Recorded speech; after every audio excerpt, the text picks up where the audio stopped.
Le groupe des héros vient de réussir à sceller le Seigneur Démon, mais bien que cela soit une victoire monumentale, tant qu'ils ne pourront pas le vaincre définitivement, le monde restera sous la menace d'une destruction.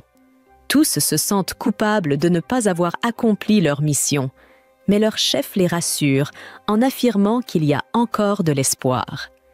Il est certain qu'un jour, dans le futur, un nouveau héros apparaîtra pour poursuivre leur héritage et éliminer le Seigneur Démon une bonne fois pour toutes. Des années plus tard, l'équipe de rang A, Thunder Pike, est en plein raid dans un donjon public. Alors que les deux combattants de mêlée attaquent, les utilisateurs de magie commencent à lancer leurs sorts. Grâce au renforcement du soutien de l'équipe, Yuka, ils parviennent à vaincre une hydre en un temps record. Individuellement, les membres de Thunder Pike sont déjà très puissants, mais ensemble, ils sont presque imbattables, ce qui explique en partie leur popularité et le nombre de leurs admirateurs. Cependant, bien qu'ils semblent être une équipe parfaite en apparence, la réalité est tout autre. Ils ne s'entendent pas aussi bien qu'on pourrait le croire. En fait, après la fin de leur diffusion en direct, Yuka, le mage rouge, annonce à l'équipe qu'il quitte Thunder Pike avec effet immédiat. Le chef du groupe, Simon, lui demande pourquoi il veut partir. Yuka explique alors qu'il ne reçoit pas une part équitable de l'argent des récompenses. L'argent qu'il a gagné aujourd'hui est si peu qu'il risque de devoir contracter des prêts sur salaire, une situation qu'il ne souhaite absolument pas vivre. Simon tente de justifier la faible rémunération de Yuka en affirmant qu'il ne contribue pas suffisamment à l'équipe, et Barry ajoute que Yuka n'a jamais participé directement au combat. Tout ce qu'il fait, c'est épuiser la durabilité de leurs objets avec ses enchantements inutiles. Yuka n'en revient pas que Barry qualifie ses enchantements d'inutiles, mais Barry n'est pas le seul à penser cela.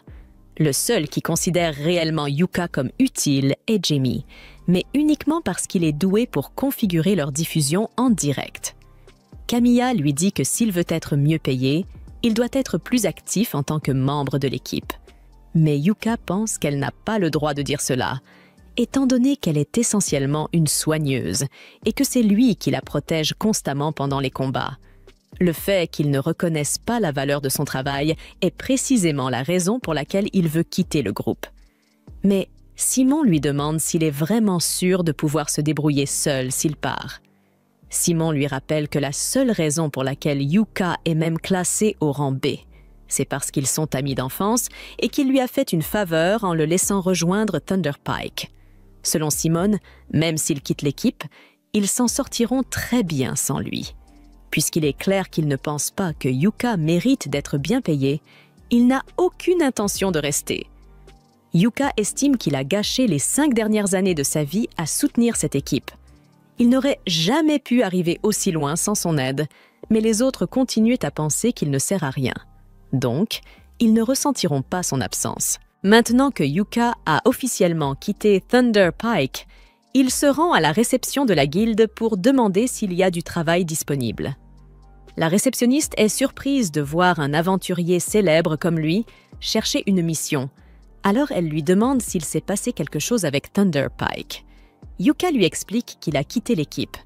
La réceptionniste ne semble pas très étonnée, car ce genre de situation arrive souvent. Elle lui tend un formulaire à remplir pour pouvoir lui attribuer une nouvelle équipe. Une fois qu'il a rempli le formulaire, il le remet à la réceptionniste. Mais juste à ce moment-là, une jeune fille accourt vers lui et le prend dans ses bras. La jeune fille s'appelle Marina. Elle était l'une des élèves de Yuka il y a 6 mois, lorsqu'il enseignait des cours préliminaires pour aventuriers. Yuka est content de voir qu'elle va bien. Curieuse, Marina lui demande pourquoi il est là. Il lui explique qu'il cherche une nouvelle équipe, ayant récemment quitté Thunder Pike. Marina ne le laisse même pas finir sa phrase. Si Yuka cherche une nouvelle équipe, elle serait ravie que son cher professeur rejoigne la sienne. Yuka accepte sa proposition. Quelques minutes plus tard, il est assis avec Marina et le reste des membres de son équipe pour discuter de son intégration. Stoke adore l'idée que Yuka rejoigne leur équipe, mais elle est étonnée qu'un aventurier expérimenté comme lui veuille intégrer une équipe de rang D. Yuka est actuellement classé au rang B, donc il pourrait probablement rejoindre une équipe beaucoup plus prestigieuse. Cependant, cela ne le dérange pas de faire partie d'une équipe de rang D. Et pour être honnête, il préfère même cette situation. Quand il était encore dans Thunder Pike ***, ils acceptaient toujours des missions de haut niveau, ce qui obligeait Yuka à acheter une quantité énorme d'objets magiques pour se préparer, le laissant constamment endetté. C'est pourquoi il souhaite maintenant prendre les choses avec plus de légèreté et se concentrer sur des quêtes de bas niveau pendant un certain temps. Puisque Marina, Silk et Regen sont tous d'accord avec cette approche, Yuka rejoint officiellement leur équipe. Leur première mission ensemble consiste à collecter du minerai de fer magique dans le donjon de *** Pinto Mine ***. Cela fait longtemps que Yuka n'a pas ressenti autant d'excitation pour une mission, et cela lui rappelle de nombreux souvenirs de ses débuts en tant qu'aventurier. Yuka se souvient que ce donjon contient de nombreuses veines de minerai magique aux 6 étages. Silk confirme, mais précise qu'ils espéraient éviter de combattre le boss du 5 étage. Yuka leur propose alors de commencer par explorer le four et étage. En entrant dans le donjon, Marina prend les devants et utilise un bâton pour vérifier la présence de pièges. Yuka est très fière, car elle applique exactement ce qu'il lui a enseigné. Cependant, il lui demande de lui laisser la tête de l'expédition pour l'instant, car il a une méthode plus efficace. Marina ne comprend pas ce qu'il veut dire, étant donné que leur équipe n'a ni éclaireur ni voleur pour détecter les pièges.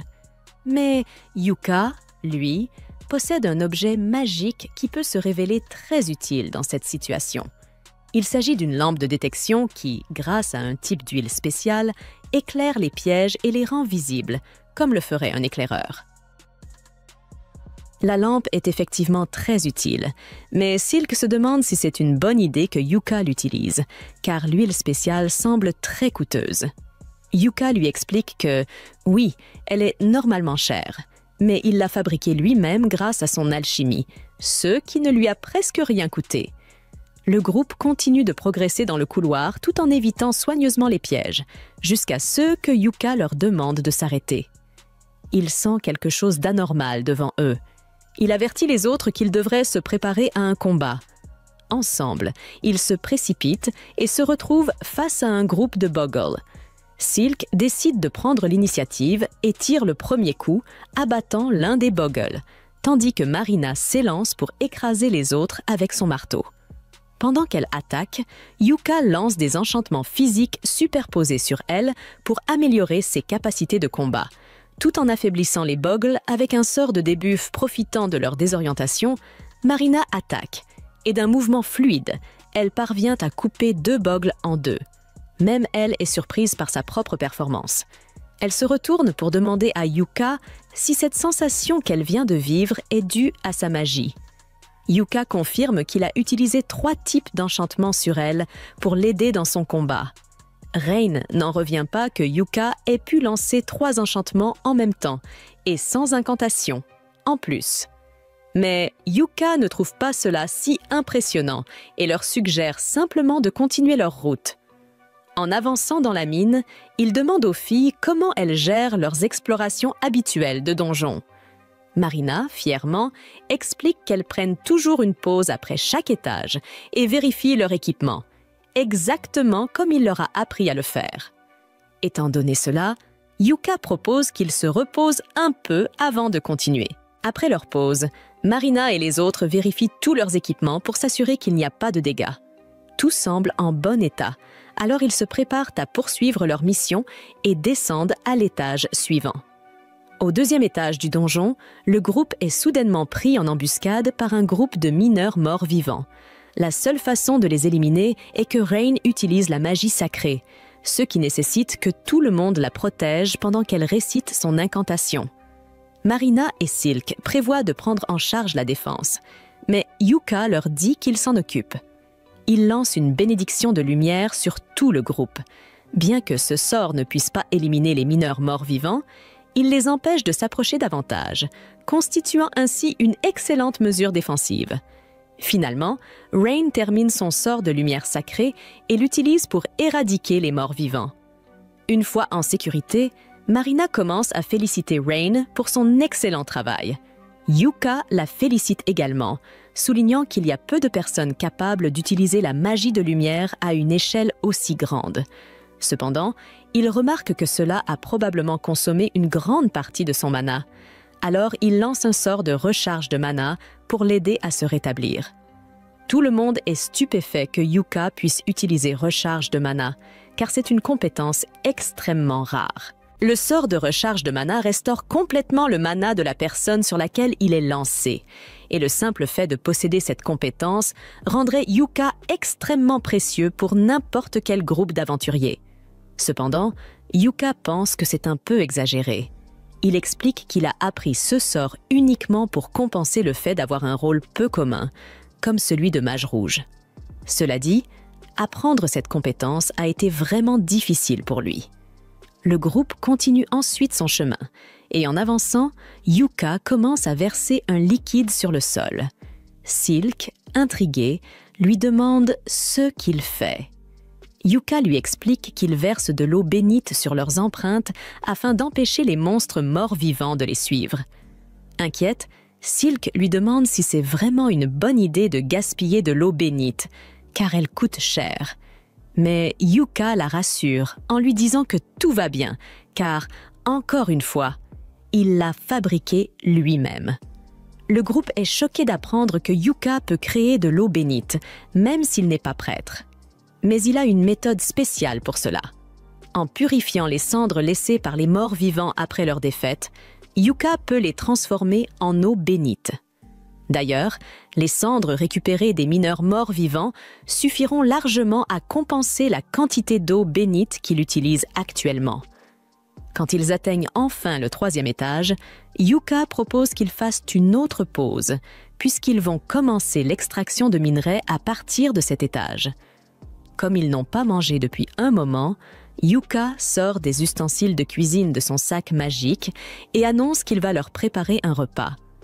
Les sacs magiques ne sont pas très rares, mais c'est la première fois que Rain en voit un en personne. Elle est donc très excitée et s'approche pour voir comment il fonctionne. Yuka met quelques saucisses et des œufs dans une poêle, et pendant que cela cuit, il sort un pot spécial. Les filles le regardent taper sur le côté du pot, qui se remplit instantanément. Yuka leur explique qu'il s'agit d'un artefact rare qu'il a trouvé dans les ruines d'un palais royal. Ce pot magique se remplit d'une soupe aléatoire à chaque utilisation, ce qui le rend très pratique à avoir lors de leurs aventures. Les filles sont extrêmement reconnaissantes envers Yuka, car c'est la première fois qu'elles mangent un repas aussi délicieux en plein milieu d'une mission dans un donjon. Cependant, Silk remarque quelque chose d'étrange. De la mana semble émaner des plats. Elle demande à Yuka ce qu'il en est. Mais il répond qu'il n'y a rien de spécial dans la nourriture, à part le fait qu'il l'a préparée avec beaucoup d'amour. Ses compétences en alchimie ont peut-être accidentellement enchanté les aliments, mais cela ne devrait poser aucun problème. Le groupe finit par atteindre le 4e étage du donjon, où ils se retrouvent face à un lézard de roche. Alors que le monstre se précipite sur eux, Yuka lance un sort de ralentissement, immobilisant presque complètement la créature. Marina, voyant une opportunité, se précipite pour attaquer. Habituellement, elle éviterait de prendre un tel risque, mais grâce aux enchantements de Yuka qui ont renforcé sa force et son endurance, elle décide d'utiliser son épée magique. Avec cette technique, elle parvient à trancher la tête du lézard de roche en un seul coup, un exploit qui la surprend elle-même. Après la bataille, Marina est totalement épuisée, car les 6 épées magiques utilisent une grande quantité de mana, mais Yuka l'encourage à l'utiliser autant que possible, car avec le temps, son corps s'habituera à l'effort. Pour l'aider à récupérer, il lance rafraîchissement de mana. Il y a beaucoup de minerais magiques ici, donc Yuka commence à miner avec les filles. Après un certain temps, elles réussissent à récolter une tonne de minerais magiques. Yuka leur demande si cela suffit pour remplir les conditions de leur quête, mais Silk répond qu'elles ont encore besoin d'un peu plus. Malheureusement, il n'y a plus de minerais magiques à cet étage, et leur seule option maintenant est de vaincre le boss du 5e étage, le crabe en acier broyeur de Nava, et de descendre au 6e étage pour récolter les minerais restants. Les filles n'aiment pas l'idée, car elles ne sont pas sûres de pouvoir survivre à un monstre aussi redoutable. Cependant, Yuka leur dit de ne pas s'inquiéter, car il fera de son mieux pour gérer ce boss seul. Un peu plus tard, ils arrivent devant la salle du boss. Avant d'entrer, Yuka sort un artefact en forme de caméra. Shane reconnaît l'artefact et demande à Yuka s'il prévoit de diffuser en direct son combat. Mais Yuka avait en réalité l'intention de simplement enregistrer. Il enregistre toujours ses combats pour pouvoir étudier ses erreurs plus tard, si de toute façon il va enregistrer.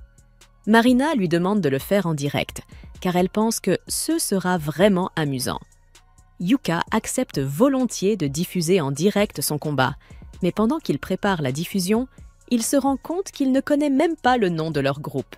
Il leur pose la question et Silk lui répond qu'ils n'ont pas encore choisi de nom de groupe et qu'ils ne sont même pas officiellement enregistrés. Dans ce cas, Yuka leur demande s'ils ont des idées pour un nom d'équipe. Marina réfléchit un instant et propose le nom Clover, en particulier un trèfle à 4 feuilles pour représenter leurs 4 membres.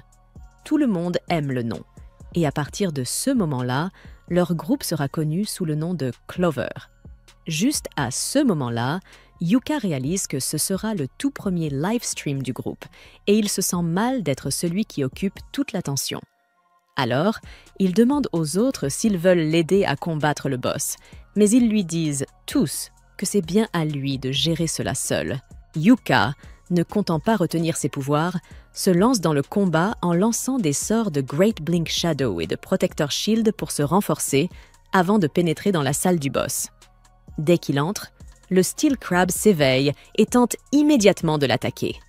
Grâce à ses buffs de vitesse, Yuka esquive l'attaque et se place hors de portée du crabe. Il commence alors à lancer une série de sorts de debuff pour affaiblir l'ennemi. Une fois que le crabe est suffisamment affaibli, Yuka utilise un sort de gravité pour l'écraser contre le sol. En à peine 1 minute, le Steel Crab est vaincu et Yuka est satisfait de sa performance. Il termine ensuite la diffusion en direct. Marina se précipite pour lui faire un câlin, le félicitant pour sa prestation incroyable, mais elle le serre un peu trop fort, ce qui fait que les autres lui demandent de le lâcher avant qu'il ne se retrouve en fauteuil roulant. Une fois qu'il s'assure que son dos va bien, Yuka leur propose de ramener le corps du crabe au guild pour vendre les parties. Il utilise son Magic Bag pour y stocker tout le crabe, un énorme avantage, car il n'aurait jamais pu le transporter autrement. Jusqu'ici, Yuka a été indispensable pour leur équipe, mais Silk trouve injuste qu'ils dépendent constamment de lui pour tout. Yuka leur propose donc qu'à la prochaine bataille contre un boss, tout le monde participe pour acquérir de l'expérience. Les filles sont enthousiastes à l'idée, mais avant cela, elles ouvrent le coffre au trésor qu'elles ont obtenu pour avoir vaincu le boss de l'étage. À l'intérieur, elles trouvent une tonne de minerais magiques, ce qui signifie qu'elles n'auront plus besoin de miner après tout. Après cela, Yuk et son groupe retournent en ville en carrosse. Il agit poliment et demande aux filles comment elles évaluent leurs nouveaux membres du groupe sur une échelle de 1 à 10. Toutes les filles sont vraiment impressionnées par ses compétences globales dans le donjon.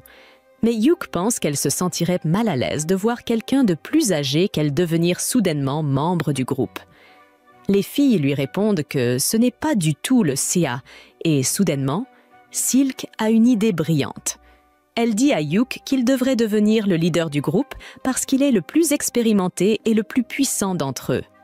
Yuk est déconcerté, car il ne pense pas qu'il soit juste qu'un nouveau venu devienne le leader. Mais les autres filles sont d'accord, disant que leur groupe a été officiellement formé lorsqu'elles ont décidé de l'appeler Clover, et cela fait de Yuk un membre fondateur. Lorsque les filles continuent de le pousser, Yuk finit par céder et accepte de devenir le leader du groupe pour pouvoir garder tout le monde en sécurité. D'autre part, son ancien groupe, Thunder Pike, a du mal dans le donjon. Ils ont trouvé un archer pour remplacer Yuk, mais il ne peut pas les soutenir comme Yuk le faisait.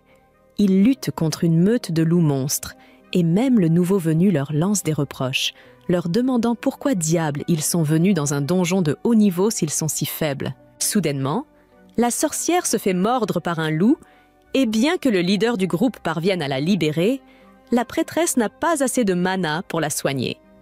Le groupe décide de se retirer immédiatement.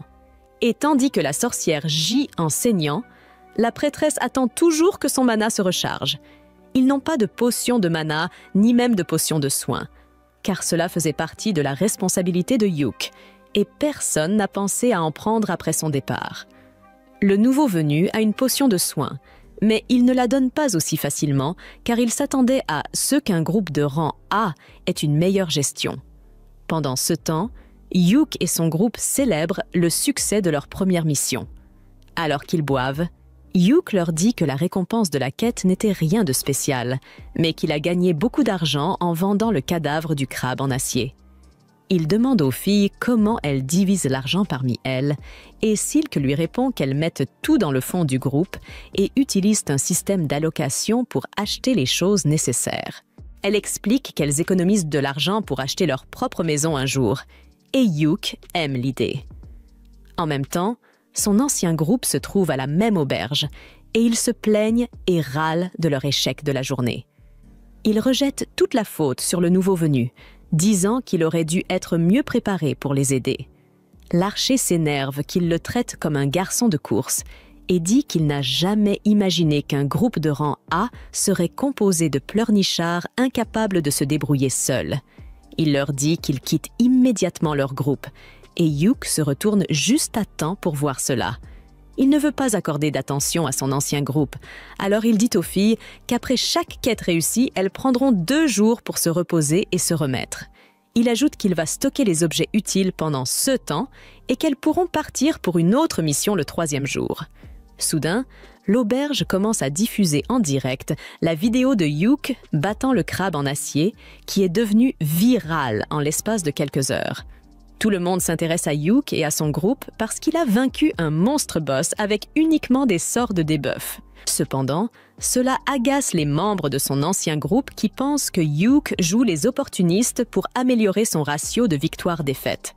Il s'avère qu'ils ne sont pas les seuls à être jaloux de Yuke, car un noble gros et laid le maudit aussi de loin. Quoi qu'il en soit, 3 jours plus tard, Yuke se rend à la guilde pour choisir une quête suffisamment facile pour les filles, mais qui offre également une bonne récompense. La réceptionniste lui suggère une quête pour obtenir des pierres magiques près d'une cascade. Elle dit qu'il devrait s'agir d'une quête de rang D, mais que des monstres étranges rôdent récemment dans la région, ce qui a rendu la quête plus difficile. Alors que Yuke est en train de réfléchir à la situation, les filles arrivent en courant et accepte la quête sans même poser de questions. Ce n'est qu'après que la réceptionniste parte pour enregistrer la quête que Yuke a enfin l'occasion d'expliquer qu'elles pourraient être amenées à affronter un monstre pendant la quête. Les filles décident tout de même de prendre la quête pour gagner plus de points et d'argent. Yuke leur dit de se préparer et de le rejoindre dans 30 minutes. Puis, la réceptionniste revient avec le reçu de la quête. Elle lui dit de diffuser en direct 16 combats pendant la quête, car il est devenu une petite célébrité après son dernier live stream. Il quitte la guilde avec le reçu et sent immédiatement quelqu'un le suivre. Il mène l'individu dans une ruelle sombre et il s'avère que c'est le noble laid et jaloux. Yuke lui demande s'il a des affaires avec lui, et le noble sort son épée, lui disant de quitter Clover immédiatement. Yuke utilise discrètement un sort de piège et demande au gros si c'est sérieux de dire au leader du groupe de partir. Le gros lui répond qu'il a trouvé les filles en premier et qu'il va rejoindre leur groupe pour devenir leur sugar daddy.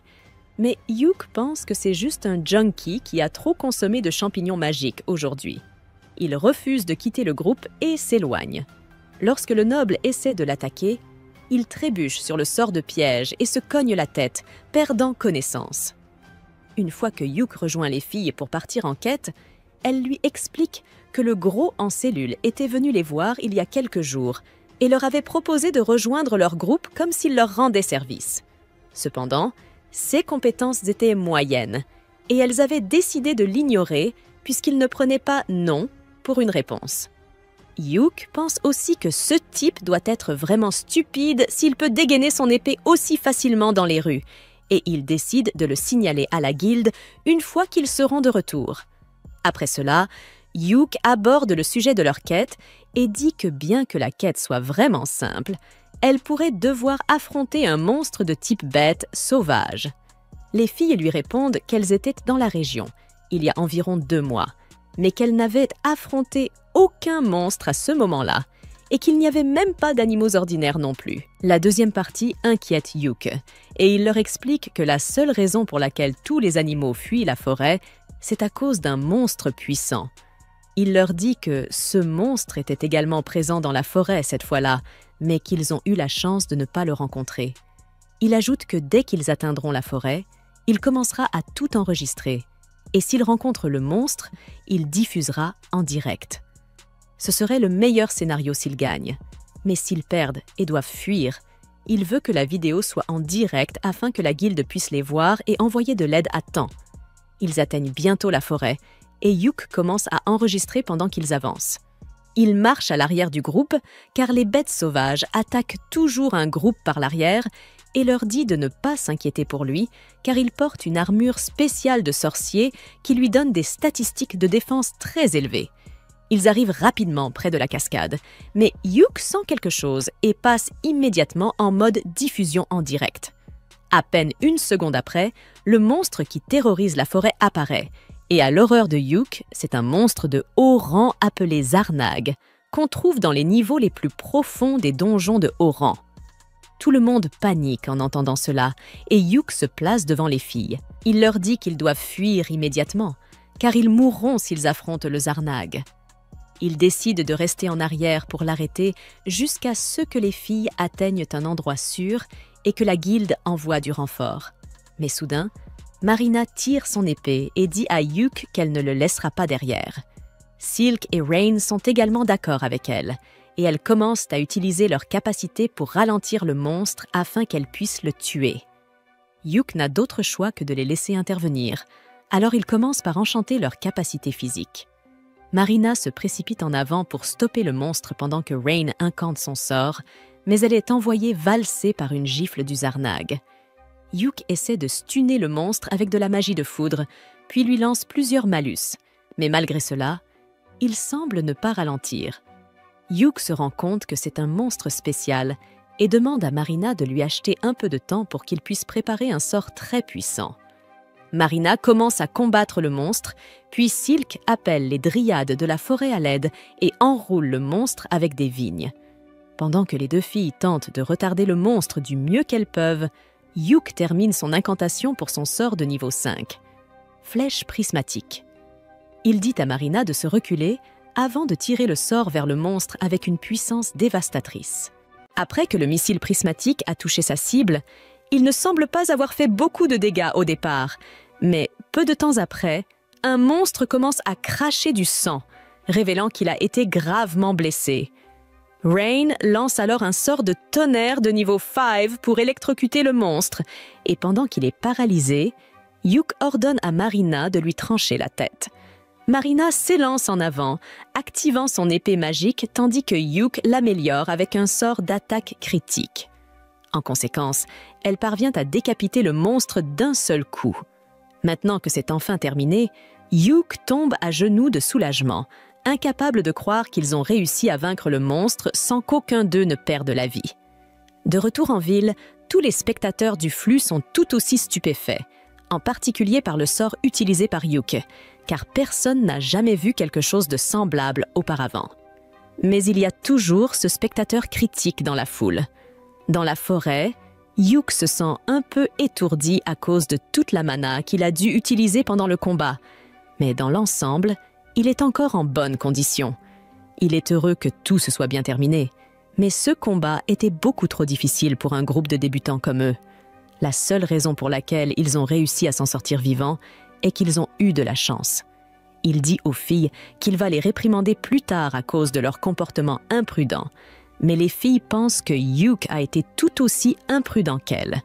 Après tout, il s'était précipité dans la bataille seul au départ, s'attendant totalement à se faire tuer, ce qui est un comportement inacceptable. Yuk ne peut pas nier qu'il était prêt à se sacrifier, alors il fait un compromis et dit qu'ils pourront tous discuter de leurs griefs plus tard.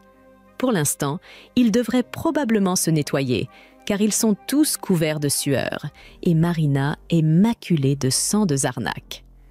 Pendant que les filles se baignent dans la rivière, Hugh commence à monter le camp, et toute cette situation lui rappelle de bons souvenirs datant d'il y a 6 mois. À cette époque, Hugh était chargé de former l'équipe de Marina, et il était impressionné par la rapidité avec laquelle les filles s'adaptaient à la vie d'aventurière, même s'il y avait quelques points à améliorer. Marina était un peu maladroite, ce qui la rendait excessivement prudente, et Rain était très timide. Mais malgré tout cela, vu leur performance, si cela ne tenait qu'à Hugh, il leur aurait immédiatement accordé leur licence d'aventurière de rang D. Ce soir-là, les filles avaient monté leur tente, préparé du bois pour le feu et installé des alarmes en CAS d'attaque de monstres. Tandis que Hugh les regardait travailler, il ressentait une certaine fierté, car il savait qu'elles deviendraient de grandes aventurières à l'avenir. Mais il n'aurait jamais imaginé qu'ils finiraient par rejoindre leur équipe. Quelques jours plus tard, le groupe est de retour à la guilde, et il semble qu'ils aient été convoqués pour rencontrer le maître de la guilde, ce qui rend les filles un peu nerveuses. Les filles demandent à Hugh si cela signifie qu'elles ont des ennuis, mais il pense que cette convocation est probablement liée aux Zarnak qu'ils ont vaincus. Une mission comme celle-là aurait dû être classée de rang B, mais, pour une raison inconnue, elle a été marquée comme de rang D, ce qui justifie clairement une enquête.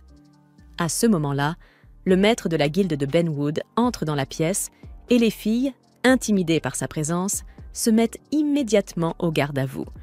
Il s'approche de Hugh et lui demande de s'expliquer, mais Hugh n'a rien fait de mal. Il répond donc à Benwood qu'il a déjà fourni toutes les informations pertinentes dans le rapport qu'il a rédigé pour la guilde. Benwood n'est pas satisfait d'un simple rapport objectif. Il exige une explication détaillée, mais avant d'entrer dans les détails, Hugh lui demande d'abandonner son attitude de dur à cuire, car cela effraie les filles. Marina tente d'empêcher Hugh de parler aussi familièrement au maître de la guilde, car c'est une personne très puissante. Mais il s'avère que Benwood respecte beaucoup Hugh. Il n'y a donc pas besoin de formalité entre eux. Benwood leur dit de s'asseoir.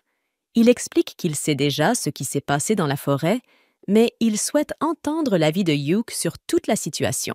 Hugh lui explique qu'il soupçonne que cela pourrait être le résultat d'un débordement, provoquant l'apparition d'un monstre bien plus puissant que d'habitude. Benwood est d'accord avec la conclusion de Hugh et demande immédiatement à sa secrétaire d'émettre une quête d'investigation d'urgence pour élucider cette affaire. Hugh et Benwood semblent bien comprendre la gravité des débordements, mais Marina, quant à elle, ne sait pas de quoi il s'agit. Elle demande donc à Hugh une explication.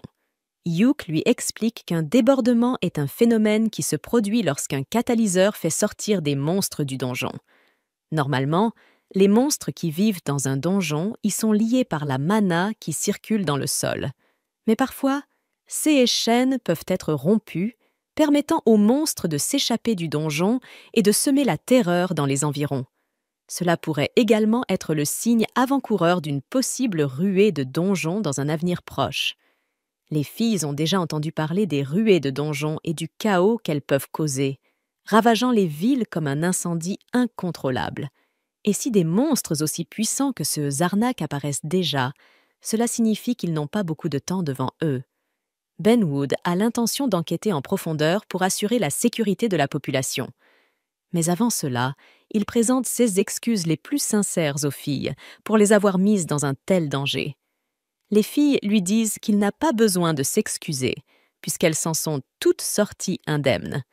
Cependant, elles admettent que sans Hugh, elles n'auraient pas survécu. Cela dit, même si Hugh a assumé la plus grande part du travail, leur diffusion en direct a prouvé que les filles sont des combattantes compétentes. En récompense de leur performance face aux Zarnak, Benwood a l'intention de promouvoir tout le groupe au rang C. Cependant, cette promotion dépendra de l'aide de Hugh, puisqu'il est de rang A. Hugh, perplexe, affirme qu'il n'est que de rang BC, est alors que Benwood l'informe qu'il va également recevoir une promotion.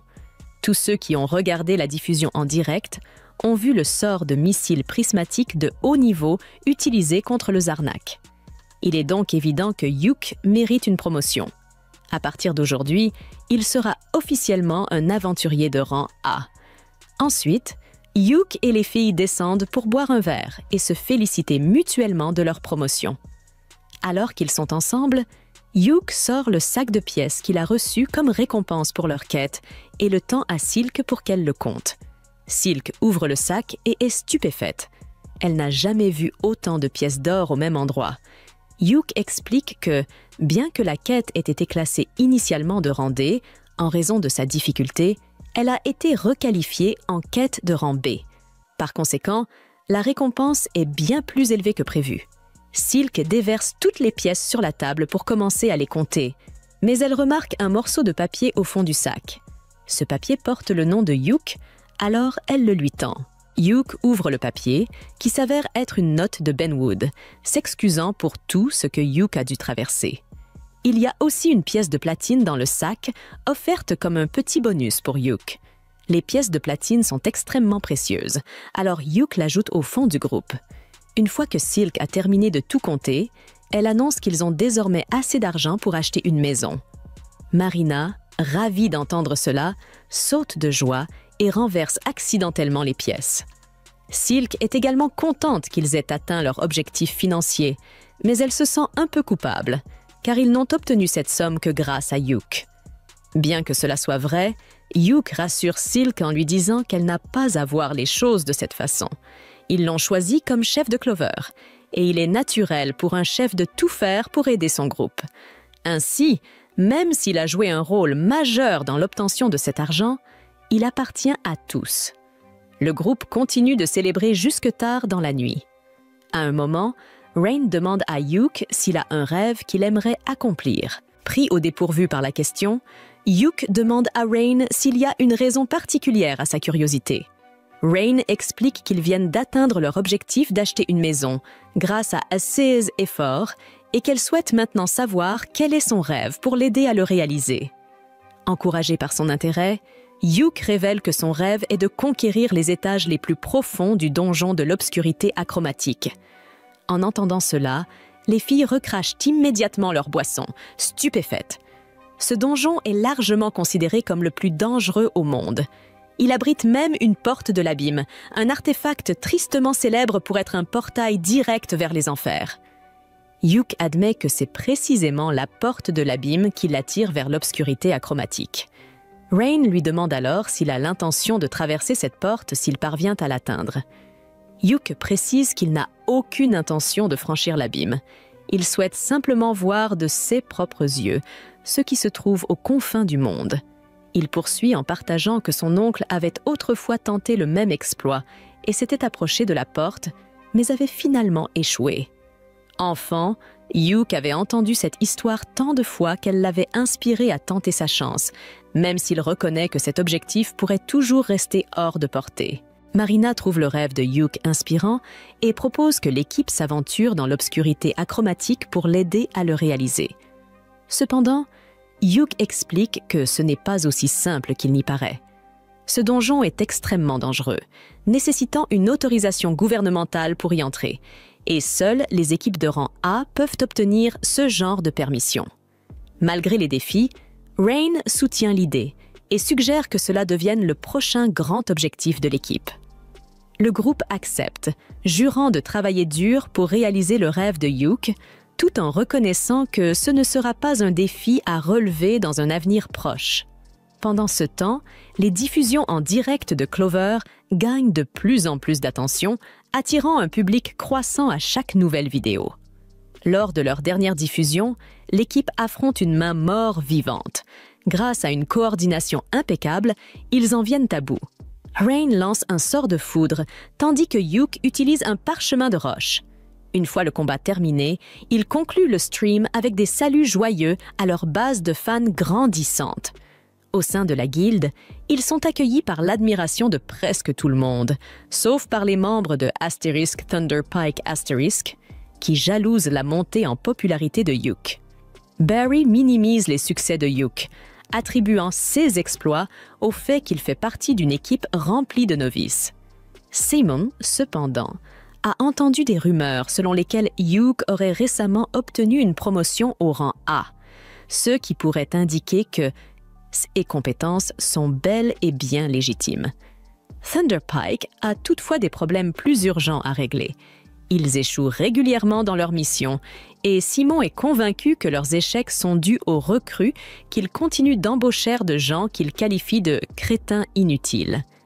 Aucune des nouvelles recrues ne reste plus d'une journée avec eux, mais sûrement ce n'est pas à cause de leur équipe. N'est-ce pas? En parlant de leur équipe, Simone demande pourquoi Jamie n'est pas là et Camilla lui explique que Jamie n'avait pas envie de sortir boire un verre. Simone se met en colère, car depuis cette mission où Jamie a été attaqué par un loup, elle ralentit constamment l'équipe. Quant à Jamie, elle s'est enfermée dans sa chambre et passe des heures à regarder en boucle les vidéos des diffusions en direct de Yuke. Les autres membres de Thunder Pike commencent à réaliser que Yuke était peut-être plus utile qu'ils ne le pensaient. Puisque la raison principale pour laquelle Yuke a quitté l'équipe était son faible salaire, ils envisagent de lui offrir une part légèrement plus importante. Et comme Jamie ne contribue pas beaucoup ces derniers temps, ils pensent pouvoir réduire son salaire à la place. Quelques heures plus tard, Yuke et les autres reviennent à la guilde pour signaler le succès de leur mission, mais à leur arrivée devant la porte principale, ils trouvent Simone qui les attend, visiblement là pour Yuke. En voyant Simone, Yuke ressent une montée de colère. Il demande alors aux filles de rentrer sans lui, puis s'adresse à Simone pour lui demander ce qu'il veut. Simone va droit au but et annonce qu'il accorde à Yuke l'honneur de réintégrer Thunder Pike ***. Yuke n'en revient pas des absurdités qui viennent de sortir de la bouche de Simone, mais ce dernier persiste et essaie de manipuler Yuke pour qu'il réfléchisse à sa proposition. Simone lui rappelle que son rêve de voir la porte des abysses ne peut se réaliser que s'il fait partie d'une équipe de rang A, comme Thunder Pike. De plus, Simone insiste sur le fait que depuis que Yuke a quitté Thunder Pike, ils ont du mal à accomplir des quêtes. Il affirme que c'est donc la responsabilité de Yuke de revenir et de réparer les choses. Yuke écoute calmement tout ce que Simone a à dire, mais il s'en fiche complètement. Leur amitié d'enfance ne signifie plus rien après tout le mépris et le manque de respect que Simone lui a montré. Yuke déclare fermement qu'il ne veut plus jamais avoir affaire à Simone ou à Thunder Pike ***. Sans perdre son calme, il tourne les talons et entre dans la guilde, laissant Simone ruminer les conséquences de ses actes. Pendant ce temps, Bezio, qui a observé toute la scène, esquisse un sourire sinistre, manifestement en train de fomenter un plan. À l'intérieur, Yuke retrouve les filles, qui veulent savoir ce que voulait l'homme à l'extérieur. Yuke leur explique qu'il s'agissait de Simone, le chef de son ancienne équipe. Dès qu'elle entend cela, Marina s'inquiète immédiatement et demande nerveusement si Yuke envisage de rejoindre Thunder Pike. Avec un sourire rassurant, Yuke secoue la tête et répond « Absolument pas. Rien au monde ne pourrait me forcer à retourner dans ce chaos. » Rassurées par sa réponse, les filles changent de sujet. Elles se dirigent toutes ensemble vers le comptoir de réception pour signaler le succès de leur mission. Une fois cela fait, elles décident de se détendre et de célébrer avec des boissons. Entre rires et discussions animées, le groupe profite de leur soirée, plus soudé que jamais. Yuke, en les regardant, se sent encore plus convaincu que quitter Thunder Pike * était la meilleure décision qu'il ait jamais prise. Le lendemain, Yuke convoque une réunion pour informer les filles d'une quête qu'ils ont reçue. Marina est déjà prête à partir, mais Yuke lui demande de s'asseoir d'abord et d'écouter au moins de quoi il s'agit. Il leur annonce que leur équipe a été spécifiquement demandée par Earthies. Les filles sont surprises, car Earthy est l'atelier le plus renommé du pays. En fait, l'arc de Silk a été fabriqué chez Earthies, donc c'est un honneur d'être personnellement sollicité par eux. Cependant, elles se demandent encore pourquoi Earthies choisirait Clover parmi toutes les équipes. Yuke explique qu'Earthies lance une nouvelle gamme d'équipements pour femmes, à la fois élégants et sécurisés. Ils veulent donc que Marina, Silk et Rain explorent un donjon en portant CS nouvelles tenues afin de promouvoir la marque. Marina n'arrive pas à croire qu'elles vont réellement devenir les égéries d'une marque aussi prestigieuse qu'Earthies, Mais Silk et Rain sont déjà en train d'arranger leurs cheveux pour la mission. C'est une excellente affaire, car elles sont payées pour conquérir un donjon et pourront garder leurs armures après. Alors elles disent à Yuke qu'elles acceptent l'offre et rejoignent plus tard le groupe pour l'Iron Dungeon. Le jour de la quête arrive enfin. Yuke retrouve les filles à l'extérieur du donjon et elles ont déjà revêtu leur nouvelle tenue Earthies. Yuke leur dit qu'elles sont toutes vraiment mignonnes et qu'en plus d'être esthétiques, les équipements sont très fonctionnels, donc il pense qu'ils leur conviennent parfaitement. Mais pour une raison inconnue, Rain semble fâché contre lui, et il ne sait pas pourquoi. Le groupe entre dans le donjon, et en chemin, Yuke explique que ce donjon est relativement ancien et ne comporte que 4 étages. Cependant, tout en bas, il y a une entrée menant à un donjon distinct, et c'est celui-là qu'ils doivent explorer.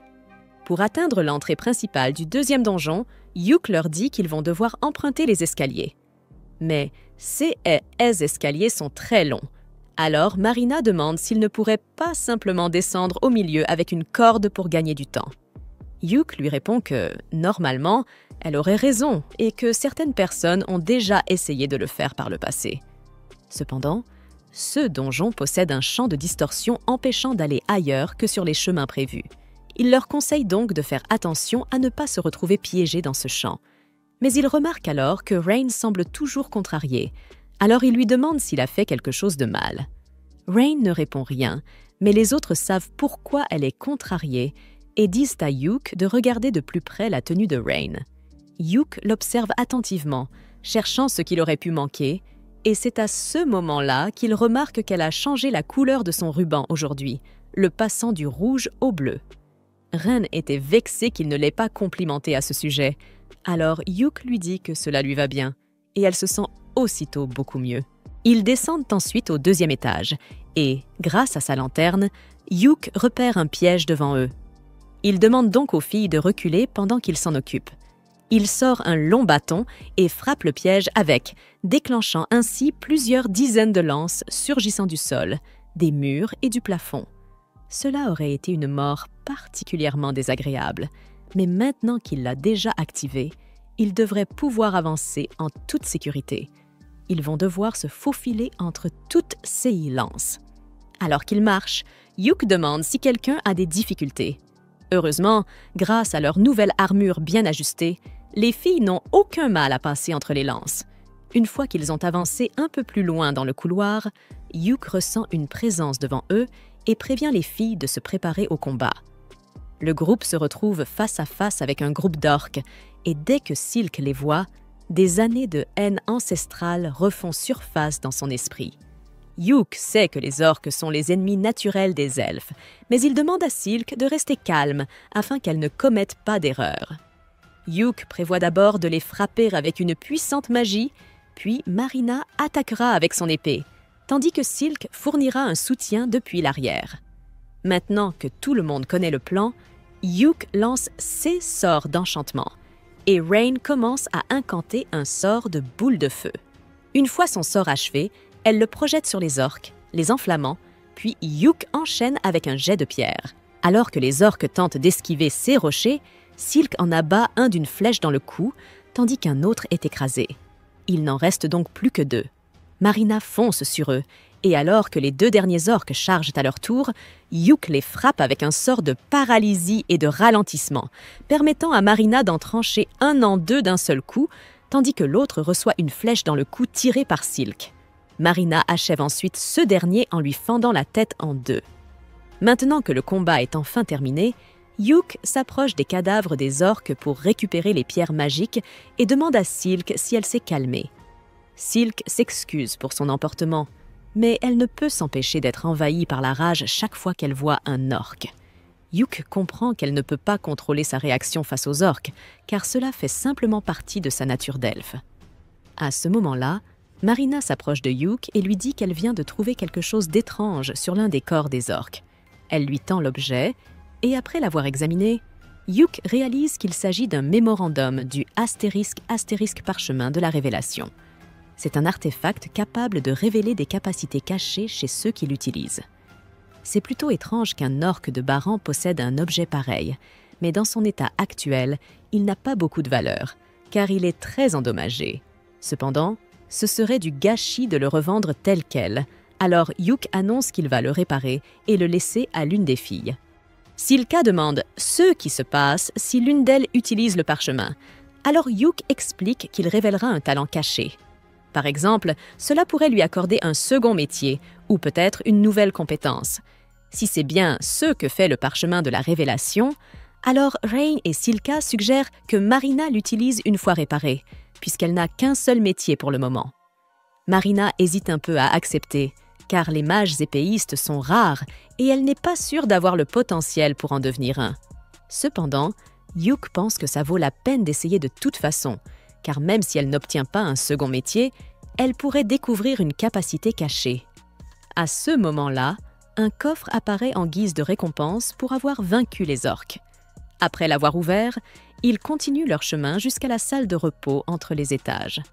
La récompense obtenue dans le coffre est un sac magique, ce qui met Rain aux anges, car tout le monde lui a dit qu'elle pouvait le garder, principalement parce que ces sacs sont plus utiles aux membres jouant un rôle de soutien. S'ils parviennent à en trouver un autre à un moment donné, Yuk pense que ce serait mieux que Silka l'ait, car cela lui permettrait de stocker plus de flèches. Une fois leur pause terminée, ils se lèvent tous. Mais avant de continuer, Yuk veut faire le point sur les pertes et les gains de l'équipe. Yuk a utilisé l'un de ses parchemins, mais ses niveaux de mana sont encore corrects et Marina se sent parfaitement bien. Silka a utilisé 5 flèches lors du combat contre les orques, mais il lui en reste encore 20. Quant à Rain, elle est prête à continuer. Puisque tout le monde est encore en bonne condition, ils descendent au 3e étage et Yuk avertit tout le monde de rester en alerte. Même si cet étage n'a pas de boss, ils doivent être prêts en CAS d'attaque. Autrefois, il y avait une porte menant au donjon principal, la cité abandonnée. Mais il y a environ 10 ans, elle a simplement disparu. Et maintenant, tout le monde peut y entrer librement. On raconte que par le passé, la porte était gardée par plusieurs traqueurs de l'ombre. D'après ce que sait Yuk, ces créatures sont censées ressembler à des mannequins noirs solides aux yeux brillants. Cependant, cela fait des années que personne n'en a vu, donc il est impossible qu'ils en croisent un ici. Cependant, il y a bel et bien un mannequin noir aux yeux brillants qui les fixe d'un regard menaçant depuis le 3e étage. Marina demande alors s'ils doivent s'inquiéter à ce sujet. Cette chose est sans aucun doute un traqueur de l'ombre, et Yuk trouve incroyable qu'ils en voient réellement un ici. Il s'assure donc que l'enregistreur capture bien la scène. Le traqueur de l'ombre a beau être inquiétant, ils n'ont pas à s'inquiéter pour le moment, car il est sur le 3e étage, et il est impossible qu'il puisse traverser le champ de distorsion. Cependant, le traqueur de l'ombre saute soudainement et traverse le champ de distorsion comme si de rien n'était. Il risque d'avoir de sérieux problèmes. Yuk dit à tout le monde de se préparer au combat et sort un parchemin d'enchantement multiple pour renforcer les filles autant que possible. Mais même avec toutes ces améliorations, lorsque le traqueur de l'ombre lance sa première attaque, il met Marina hors de combat en un seul coup. Rain se précipite auprès de Marina pour la soigner, tandis que Silka assure la couverture. Mais Yuk n'en revient toujours pas que l'ombre ait pu briser si facilement sa barrière d'enchantement multiple. L'ombre prépare une autre attaque. Alors Yuk se jette en avant et incante une barrière de protection sur lui-même. Mais l'attaque de l'ombre la pulvérise sans difficulté. Yuk en conclut donc que les attaques de cette créature doivent être spécialement conçues pour détruire les barrières. Il change alors de stratégie et lance Ombre Fugace sur lui-même afin d'éviter d'être touché et de pouvoir se faufiler derrière l'ombre pour l'abattre. Cependant, avant qu'il ne puisse frapper, l'ombre se retourne et lui lance une malédiction de magie noire qui le laisse complètement paralysé. Il est peut-être réellement impossible de la vaincre. L'ombre incante alors une autre malédiction. Mais Rain parvient à la bloquer avec un bouclier sacré, tandis que Silka contre-attaque avec ses lianes de dryade. Pendant que l'ombre est occupée, Rain tente de soigner Yuk comme elle l'a fait pour Marina, mais horrifiée, elle découvre que Yuk ne respire plus. Au même moment, l'ombre lacère Silk dans le dos, et Marina parvient à la repousser, mais elle est beaucoup trop rapide pour qu'elle puisse la toucher. Rain décide alors d'utiliser un sort à large portée pour l'éliminer. Elle lance pluie de stalactites et la vise directement. Mais l'ombre disparaît et lacère Marina et Rain dans le dos. Désormais, toutes les filles sont grièvement blessées, mais l'ombre n'en a pas fini, car elle incante alors des douzaines de canons d'éclipse et les projette droit sur elles. Cela aurait dû être leur fin, mais à la dernière seconde, Yuke réapparaît et déploie un bouclier de lumière pour les protéger. Il recouvre le sol de 1000 pièges d'entrave pour empêcher l'ombre de s'échapper, puis il commence à enchaîner tous les effets de malus possibles pour l'affaiblir, tout en lançant des sorts de renforcement sur les filles pour les soigner. Maintenant que les filles sont de nouveau en état de combattre, Silka piège l'ombre dans ses lianes de dryade, donnant à Rain le temps nécessaire pour incanter son sort d'extermination des morts vivants et effacer définitivement l'ombre. La bataille est enfin terminée, et Marina est tellement soulagée que Yuke soit encore en vie qu'elle lui fait un gros câlin. Mais Yuke lui dit que son étreinte est en train de le rapprocher dangereusement de la mort une fois de plus. Une fois que Marina le relâche, Yuke la remercie, car si elle n'avait pas repéré le tracker de l'ombre au moment où elle l'a fait, il aurait pu les attaquer par surprise, ce qui aurait été une condamnation à mort assurée pour eux. Il demande ensuite à Rain ce qu'elle pense de l'ombre. Rain répond que c'était une créature mort-vivante, mais que son mana était en désordre, comme si son existence même n'aurait pas dû être possible. De plus, elle n'aurait jamais dû pouvoir traverser le champ de distorsion, donc il est fort probable qu'elle soit le résultat d'un dépassement de donjon. Silk demande alors à Yok ce qu'il devrait se faire, et puisqu'ils sont déjà à l'étage inférieur, il suggère qu'ils terminent au moins leur quête avant de remonter. Dans ce cas, Marina demande s'il devrait informer tout le monde de la présence du tracker de l'ombre via un flux en direct. Mais Yuke préfère éviter, puisqu'il porte la ligne d'équipement inédite d'Earthies, et il ne veut pas la dévoiler au public sans l'autorisation du client. Yuke propose donc de finir la quête rapidement pour pouvoir quitter cet endroit, et ils continuent leur progression en s'engageant dans le couloir. Là, ils trouvent la porte menant à la cité abandonnée, et selon les légendes, des gens y vivaient autrefois. Cependant, leur quête exige seulement qu'ils atteignent la porte, pas qu'ils entrent. Une fois qu'ils la touchent, ils font donc demi-tour et remontent à la surface. De retour en ville, Yuke fait son rapport à la guilde, et une fois qu'il a terminé, il retrouve les filles qui l'attendent dehors. Silk lui demande comment ça s'est passé, et Yuke lui répond qu'il a soumis les enregistrements et informé la guilde du tracker de l'ombre. La guilde voudra probablement les interroger à ce sujet plus tard. Alors Yuke leur suggère de prendre 2 jours de repos et de rester à Qualto. Marina trouve l'idée très tentante et demande alors à Yuke s'il aimerait sortir en rendez-vous avec elles toutes. Silk ne connaît pas bien la ville et espérait que Yuke lui fasse visiter, tandis que Rain veut découvrir tous les artefacts que cette cité a à offrir. De l'autre côté, l'ancien groupe de Yuke, Thunder Pike, traverse une période difficile depuis son départ. Ils se plaignent de manger de la nourriture sèche, alors que lorsque Yuke était avec eux, ils pouvaient manger quelque chose de nouveau à chaque fois grâce à sa marmite magique. Ils ne coopèrent pas vraiment les uns avec les autres et laissent les choses importantes aux guérisseurs et aux magiciens. De plus, la magicienne est traitée comme une fille de course et tout le monde lui dit d'apprendre des compétences utiles parce qu'elle est trop faible et ne peut pas contribuer au combat. Quoi qu'il en soit, elle active le live stream avant que leur groupe ne se dirige vers le donjon. Mais quelques heures plus tard, ils reviennent à la guilde après avoir échoué à la mission.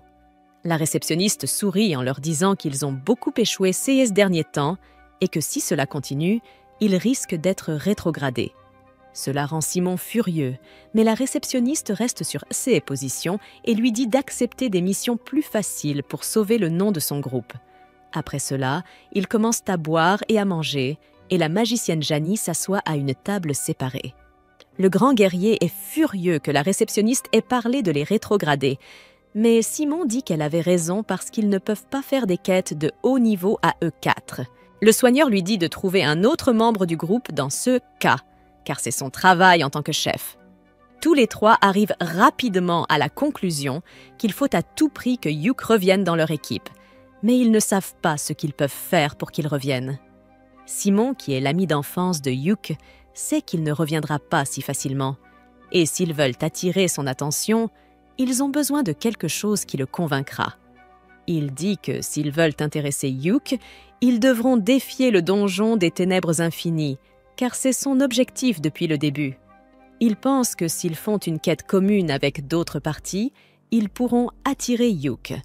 Simon dit qu'ils doivent faire semblant d'être sérieux, car Yuke ne pourra pas réfléchir correctement en entendant leur offre de se joindre à eux.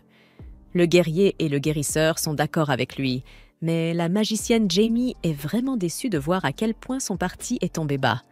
De leur côté, Yuke et SS Fille sont de retour en ville après avoir mené à bien leur quête. Alors qu'ils se promènent sur le marché, tout le monde reconnaît les filles parce qu'elles sont apparues dans la vidéo publicitaire de la célèbre marque d'armure Earthies. Mais certains hommes sont également jaloux d'elles. Quoi qu'il en soit, ils sont en mission pour trouver une maison à louer pour leur fête. Leur courtier les emmène d'abord dans une maison en banlieue, mais Yuke la refuse parce qu'elle ne semble pas très sûre pour les femmes. L'agent les emmène ensuite dans une autre maison, et tout le monde pense qu'elle est meilleure que la précédente. Yuke demande à l'agent de la mettre en attente pour eux et il dit qu'il a une dernière option à leur montrer. Il les emmène à la dernière maison. Mais Yuke devient nerveux à mesure qu'il s'en approche, car la base de Thunder Pike se trouve également dans cette région. En entendant cela, toutes les filles décident qu'elles n'ont même pas besoin de voir la troisième propriété parce qu'elles ne veulent pas d'une bande de trous du cul comme voisins. Elles achètent donc la deuxième maison et y installent rapidement leurs affaires. Yuke demande aux filles si elles ont choisi leur chambre parce qu'elles doivent rapidement trier leurs affaires, et elles répondent qu'elles y réfléchissent. Silk demande à Yuke quelle chambre il veut, et il est confus parce qu'il n'avait pas l'intention de rester avec elle. Il essaie de leur dire que ce n'est pas une bonne idée parce qu'il est un homme après tout, mais les filles se moquent de cet incel qui se sent mal à l'aise à la simple idée de partager une maison avec 3 filles. Marina lui dit qu'il s'agit de la base de leur parti et qu'ils devraient tous rester ensemble et que personne ne s'opposera à ceux qui les surprennent accidentellement pendant qu'ils prennent des douches ou qu'ils sont coincés dans la machine à laver. Yuke leur dit qu'il n'a aucune envie de voir leur toterie et leur demande de garder leur porte verrouillée en permanence, car ils ne doivent faire confiance à aucun homme, pas même à lui. Ils s'installent dans leur nouvelle maison et Yuke achète même un téléviseur OLED de 64 pouces pour qu'ils puissent regarder leurs vidéos enregistrées en 4K. Les filles le remercient pour le cadeau et portent un toast pour célébrer l'achat de leur propre base. Alors qu'ils commencent à boire, le regard de Ryan se fixe sur la télévision et lorsque Yuke regarde l'écran, il voit son ancien groupe déclarer qu'ils vont s'attaquer au donjon Infinite Darkness. D'autres groupes de haut niveau vont les accompagner dans leur quête du donjon, et même le royaume leur a donné l'autorisation d'y entrer. Yuke est stupéfait d'entendre cela, et ses filles essaient de le réconforter. Il leur dit qu'il n'a pas de faux mots parce que le donjon sera là même après cette mission. Il dit qu'il veut explorer le fond du donjon et atteindre la porte du gouffre, mais que maintenant, il veut le faire avec ses filles. Il leur dit qu'elles n'ont pas à s'inquiéter, car elles atteindront le donjon un jour et qu'elles diffuseront alors leur plus grande aventure en live stream. Alors qu'ils recommencent à manger et à boire, une lettre se glisse par la porte et Yuke constate qu'elle provient de la guilde. Il s'y rend immédiatement et le réceptionniste lui remet une lettre d'invitation de Thunder Pike qui souhaite qu'il se joigne à leur groupe pour l'exploration du donjon Infinite Darkness. Ils promettent de faire de lui un membre permanent après la quête, mais Yuke ne veut rien savoir d'eux et il demande à la réceptionniste de rejeter l'invitation en son nom. Après cela, Yuke et Rain vont faire des courses, mais Simon les trouve sur place. Il est furieux que Yuke ait refusé l'invitation à se joindre à eux et lui demande s'il a oublié son rêve d'explorer le donjon. Yuke reste calme et lui dit qu'il est fier que son ancien groupe aille explorer le donjon le plus difficile et lui souhaite bonne chance. Simon perd son sang-froid et dit que leur plan nécessite qu'il fasse partie du groupe, mais Yuke refuse à nouveau. Simon tente de l'intimider en criant, mais Yuke lui dit d'utiliser son cerveau pour une fois. Il lui rappelle qu'envoyer une demande à quelqu'un qui est déjà dans la fête est considéré comme une mauvaise manière et qu'il est libre de refuser n'importe quelle demande. Le trou du cul de chevalier reproche à Yuke tout ce que leur groupe a subi après son départ. Mais c'était la goutte d'eau qui a fait déborder le vase. Yuke n'en peut plus et lui dit que quitter la fête est la meilleure décision qu'il ait jamais prise. Il commence à crier sur Simon, lui rappelant qu'il s'est déchargé sur lui de toutes les tâches qui n'impliquaient pas de se battre. Il dit que le parti a eu la vie facile parce qu'il faisait tout le travail important, mais qu'ils n'ont jamais valorisé sa contribution. Simon est surpris par la rage de Yuke, mais Rain lui tient la main, ce qui le calme. Simon tente de convaincre Yuke de revenir, promettant que les choses seront différentes cette fois-ci. Mais Yuke répond qu'il est trop tard. Il dit qu'il va rester avec son parti Clover et que ceux qui arrivent à Thunder Pike ne le concernent pas. Yuke s'éloigne en tenant la main de Rain et Simon le maudit, disant qu'ils y arriveront même sans lui. 2 semaines plus tard, Yuke est convoqué par le maître de la guilde qui lui parle des anomalies constatées dans les donjons de toute la région et qui indique clairement une ruée. Le maître de guilde affirme que même les érudits royaux pensent la même chose et que c'est pour cette raison qu'ils ont donné l'autorisation d'enquêter sur le donjon de l'Infinite Darkness. Yuke se rend compte que la situation est bien plus grave qu'il ne le pensait et le maître de la guilde annonce alors qu'il a une quête pour son groupe. Il veut qu'ils enquêtent sur le donjon Infinite Darkness et Yuke rejette immédiatement l'idée parce qu'elle est trop dangereuse. Il dit que Thunder Pike et d'autres groupes d'Arank sont assez forts pour accomplir la quête seuls, mais le maître de guilde l'informe que 2 des groupes, dont Thunder Pike, se sont désistés. Il donne ensuite à Yuke un rapport sur le seul journal enregistré du donjon des Ténèbres Infinies, lui rappelant son rêve d'atteindre le fond du donjon. Le maître de guilde lui dit qu'ils ont besoin de quelqu'un d'aussi compétent et débrouillard que lui pour prendre en charge cette enquête. Le vieil homme donne ensuite à Yuke un parchemin de sortie, un objet très rare qui permet de se téléporter hors du donjon. Yuke lui demande pourquoi il insiste tant pour qu'il accepte la mission. Et il lui répond qu'il est la seule personne dont il peut croire les informations. À ce moment-là, la réceptionniste arrive et remet à Yuke la lettre de quête officielle du roi. Il se rend compte qu'il sera difficile de refuser la mission maintenant et dit au maître de guilde qu'il consultera les membres de son groupe avant de donner une réponse définitive. Une fois rentré chez lui, il explique tout aux filles et leur dit qu'elles devraient refuser la demande parce qu'elle est trop dangereuse et qu'elles n'y sont pas préparées. Les filles, cependant, pensent qu'elles ont l'équipement le plus récent et qu'avec un peu de chance, elles peuvent réussir à enquêter sur le donjon. Yuke n'est toujours pas convaincu car il a peur de les perdre et Rain le prend dans ses bras, lui demandant de leur faire davantage confiance. Les autres filles lui disent également de ne plus hésiter et de poursuivre ses rêves librement, car elles veulent s'élever avec lui dans le monde des aventuriers. Leurs paroles donnent confiance à Yuke, qui se rend au bureau du maître de la guilde avec les filles et accepte la quête. Il dit qu'ils auront peut-être besoin d'un autre membre du groupe pour jouer le rôle d'éclaireur, et le maître de la guilde répond qu'il s'est déjà préparé à cela. À son signal, la réceptionniste arrive avec une féline nerveuse, qui se présente sous le nom de Nine. Elle dit qu'elle est spécialisée en tant que ninja et qu'elle veut se joindre à leur groupe pour cette mission. Comme l'équipe est prête, Ben Wood et Mamar la conduisent au sous-sol de la guilde où se trouve l'entrée du donjon achromatique. Silk est surprise car elle ne s'attendait pas à ce que l'entrée du donjon se trouve juste en dessous de la guilde. Mamar explique que la guilde des aventuriers a été construite au-dessus du donjon achromatique afin de protéger son entrée. Mais avant que Yuke et les autres ne se rendent à l'intérieur, Ben Wood veut l'informer de quelque chose. L'autre groupe de rang A qui devait participer à l'enquête s'est désisté à la dernière minute, si bien que Thunder Pike est le seul à se trouver à l'intérieur pour l'instant. Il connaît les sentiments de Yuke à l'égard de Thunder Pike, alors il a pensé qu'il devait l'avertir, car il pourrait tomber sur eux. En parlant de Thunder Pike, la guilde enquête actuellement sur eux pour fraude, car il y a des allégations selon lesquelles Simong dilapide les fonds destinés à la mission.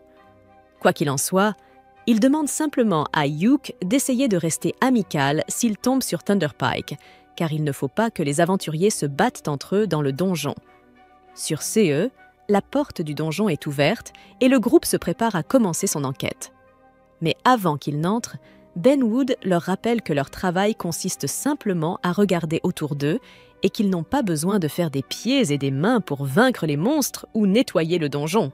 Hugh et les autres disent qu'ils comprennent et ils commencent leur live stream en s'adressant à tous les téléspectateurs. Hugh salue tout le monde et leur annonce qu'aujourd'hui, Clover se rendra pour la première fois dans le donjon achromatique et qu'ils en diffuseront chaque seconde. Comme Nain est l'éclaireur, Hugh lui donne la lanterne et l'artefact boussole pour ouvrir la voie, ce qui lui facilite grandement la tâche. Elle dit au groupe qu'il n'y a pas de monstres en vue et que la boussole du vent souffle dans cette direction. Alors elle met une cape d'invisibilité et court devant pour aller vérifier. Pendant que Nain est parti, Silk demande à Hugh comment il se sent à l'idée d'explorer enfin le donjon achromatique, mais pour être honnête, il n'est pas aussi enthousiaste qu'il le pensait. Cependant, la mission ne fait que commencer, et Marina est sûre que ce sera plus amusant plus tard.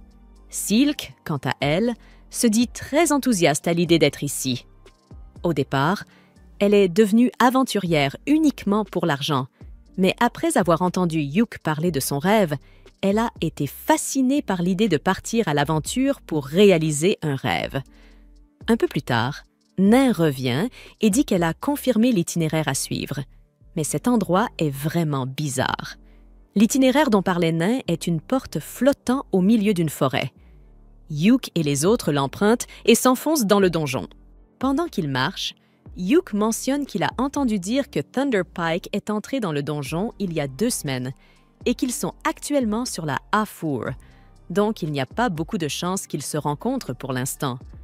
Hugh rappelle aux filles que leur objectif est juste de découvrir s'il y a quelque chose d'étrange dans le donjon, pas de le nettoyer. Donc il serait préférable d'éviter tous les combats si possible.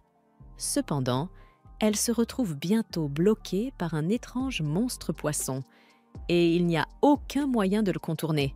Alors il semble qu'elles vont devoir se battre après tout. Hugh n'a jamais rien vu de semblable à cette créature. Il ne prend donc aucun risque et commence à élaborer une stratégie d'attaque. Il demande à Rain de préparer un sort de feu compact et à Silk de tirer ses flèches sur la tête du monstre. Quant à Marina, il lui demande d'utiliser ceci. Elle attaque normalement avec une épée, mais Hugh veut en finir avec le monstre le plus rapidement possible. Alors l'arbalète est la meilleure option. Marina est un peu déçue car elle espérait utiliser son épée après avoir obtenu un nouveau poste de samouraï. Mais une arbalète, c'est cool aussi. Maintenant que tout le monde a compris le plan, Hugh se lance à fond et commence à lancer son sort de missile prismatique. Au moment où le monstre commence à charger, il lui tire dessus, suivi d'un carreau d'arbalète de Marina, ce qui fait un trou dans sa poitrine. Ren lance alors son sort de flamme directement dans le trou de la poitrine du monstre, le brûlant de l'intérieur, et Silk l'achève avec quelques flèches dans la tête. Nina est stupéfaite de la rapidité avec laquelle ils ont réussi à abattre le monstre. Maintenant qu'il a été vaincu, l'équipe peut se rendre à la salle sécurisée. Une fois arrivé dans la pièce sécurisée, Hugh dit qu'il devrait faire une pause et coupe le courant.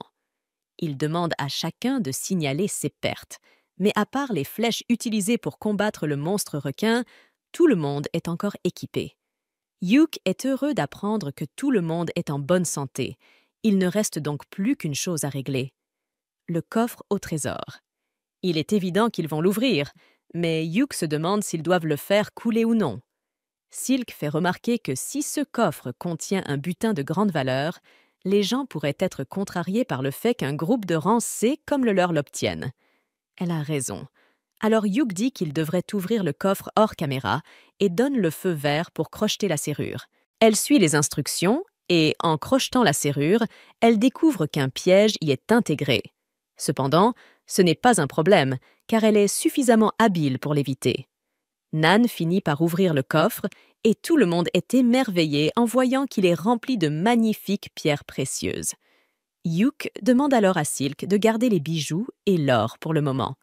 Elle commence à les ranger dans son sac magique et, une fois qu'elle a terminé, Hugh jette un œil à l'intérieur pour voir s'il y a des artefacts. Aucune idée de pourquoi certains bijoux ont été laissés dans le coffre, mais Hugh trouve un anneau magique qui semble très prometteur, ainsi qu'un objet mystérieux appelé Cute. Il est un peu perplexe, car son évaluation ne lui donne aucune information sur l'artefact, mais c'est parce que celui-ci ne possède encore aucun attribut. Cela semble intriguant, alors Hugh prévoit d'en informer Benwood avant d'essayer de l'utiliser. Quant à l'anneau, il pense qu'il serait parfait pour Rain, car il aide son porteur à rester calme. Et il fonctionne déjà, car elle ne panique que légèrement lorsque Hugh se met à genoux et glisse la bague à son doigt. Ils poursuivent leur exploration du donjon, et avant longtemps, Nin parvient à localiser l'escalier menant au 2e étage. Hugh lui dit qu'elle fait du très bon travail en tant qu'éclaireuse, mais Nin lui répond que c'est grâce à l'artefact boussole du vent qu'il lui a prêté. Cet artefact lui permet de trouver l'escalier en suivant les courants d'air dans le donjon. Hugh est un peu surpris, car il pensait que tout le monde utilisait des artefacts similaires pour explorer le donjon, mais il en possède tellement que cela lui semble normal. Une fois arrivé dans la salle de sécurité du 2e étage, Hugh demande à tout le monde de mentionner toutes les choses étranges qu'ils ont remarquées jusqu'à présent. Sylt souligne que le décor semble avoir changé à certains endroits. Puis il y a cette chose avec une tête de requin. Mais le plus intriguant reste le fait qu'ils ont trouvé un coffre au trésor dans la salle de sécurité du 1er étage. Cela n'a aucun sens pour lui, car les coffres au trésor se trouvent généralement uniquement aux étages plus profonds, et la valeur des objets qu'ils contiennent est directement proportionnelle au danger de l'étage. Donc, le fait qu'ils aient trouvé toutes ces pierres précieuses ainsi que 2 artefacts précieux ne colle pas.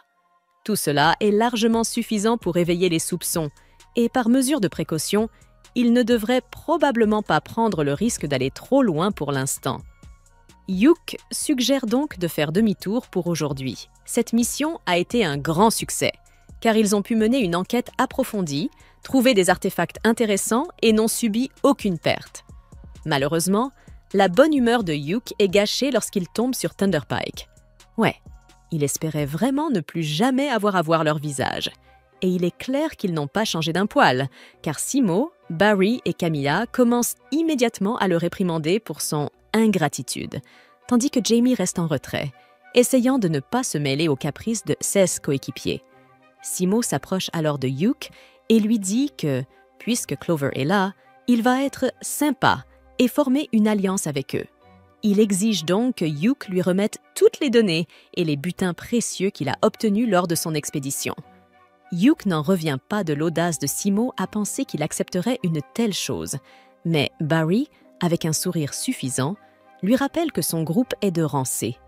Il est donc naturel pour eux de s'associer à un groupe de rang A, et Hugh devrait être reconnaissant qu'il lui offre même cette opportunité.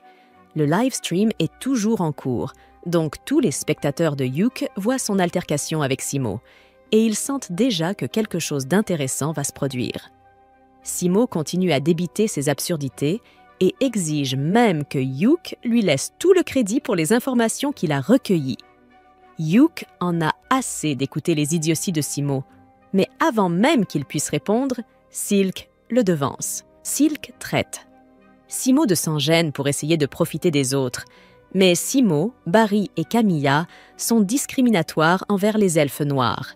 Ils l'appellent une adepte impure du dieu des ténèbres et disent qu'une sauvage comme elle n'a aucun droit de parler en leur présence. C'en est trop pour Hugh. Ils peuvent lui manquer de respect autant qu'ils veulent, mais s'ils osent insulter sa précieuse famille, alors quelqu'un va mourir aujourd'hui. Simo tente de minimiser son racisme flagrant ainsi que celui de ses coéquipiers, mais Hugh est on ne peut plus sérieux dans sa menace. Il leur dit qu'il préférerait mourir plutôt que de retravailler avec eux un jour. Il ne veut pas passer une seconde de plus près de Simo, alors il dit aux membres de Clover qu'ils partent, puis se retourne et s'éloigne, laissant les 3 narcissiques furieux, tandis que Jamie semble vraiment mal à l'aise.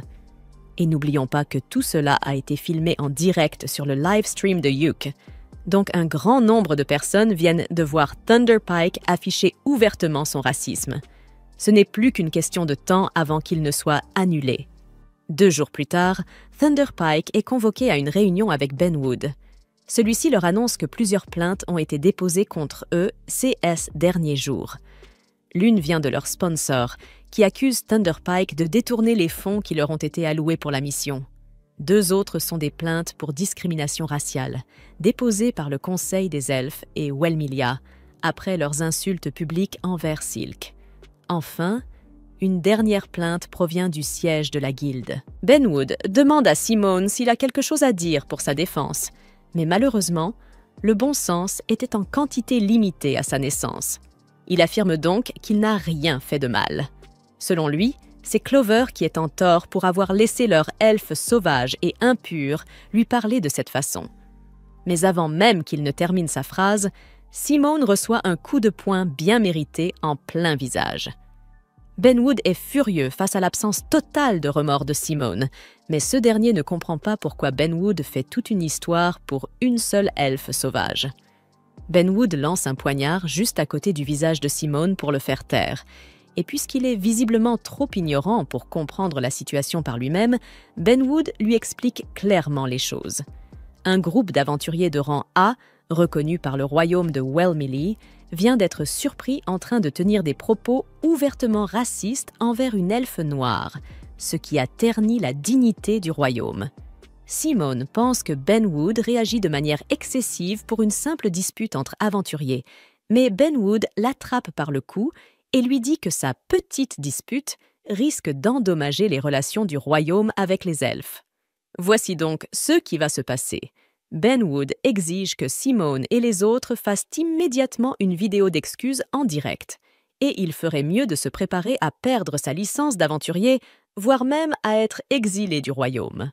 Simone commence à comprendre à quel point la situation est grave, alors il tente de négocier en disant qu'il n'y aura plus personne pour terminer l'enquête sur le donjon achromatique si Benwood les exile. Mais Benwood lui répond qu'il s'en sortira très bien sans eux. Contrairement à Thunderpike, Clover a prouvé qu'ils étaient capables de se débrouiller et de travailler ensemble dans des situations dangereuses. De plus, pendant leur mission, ils ont été provisoirement promus au rang A. Simone reste sans voix en réalisant que Clover est désormais de rang A. Benwood ne veut pas perdre plus de temps à discuter avec Simone. Alors il lui ordonne de sortir de son bureau et de commencer immédiatement à travailler sur son stream d'excuses.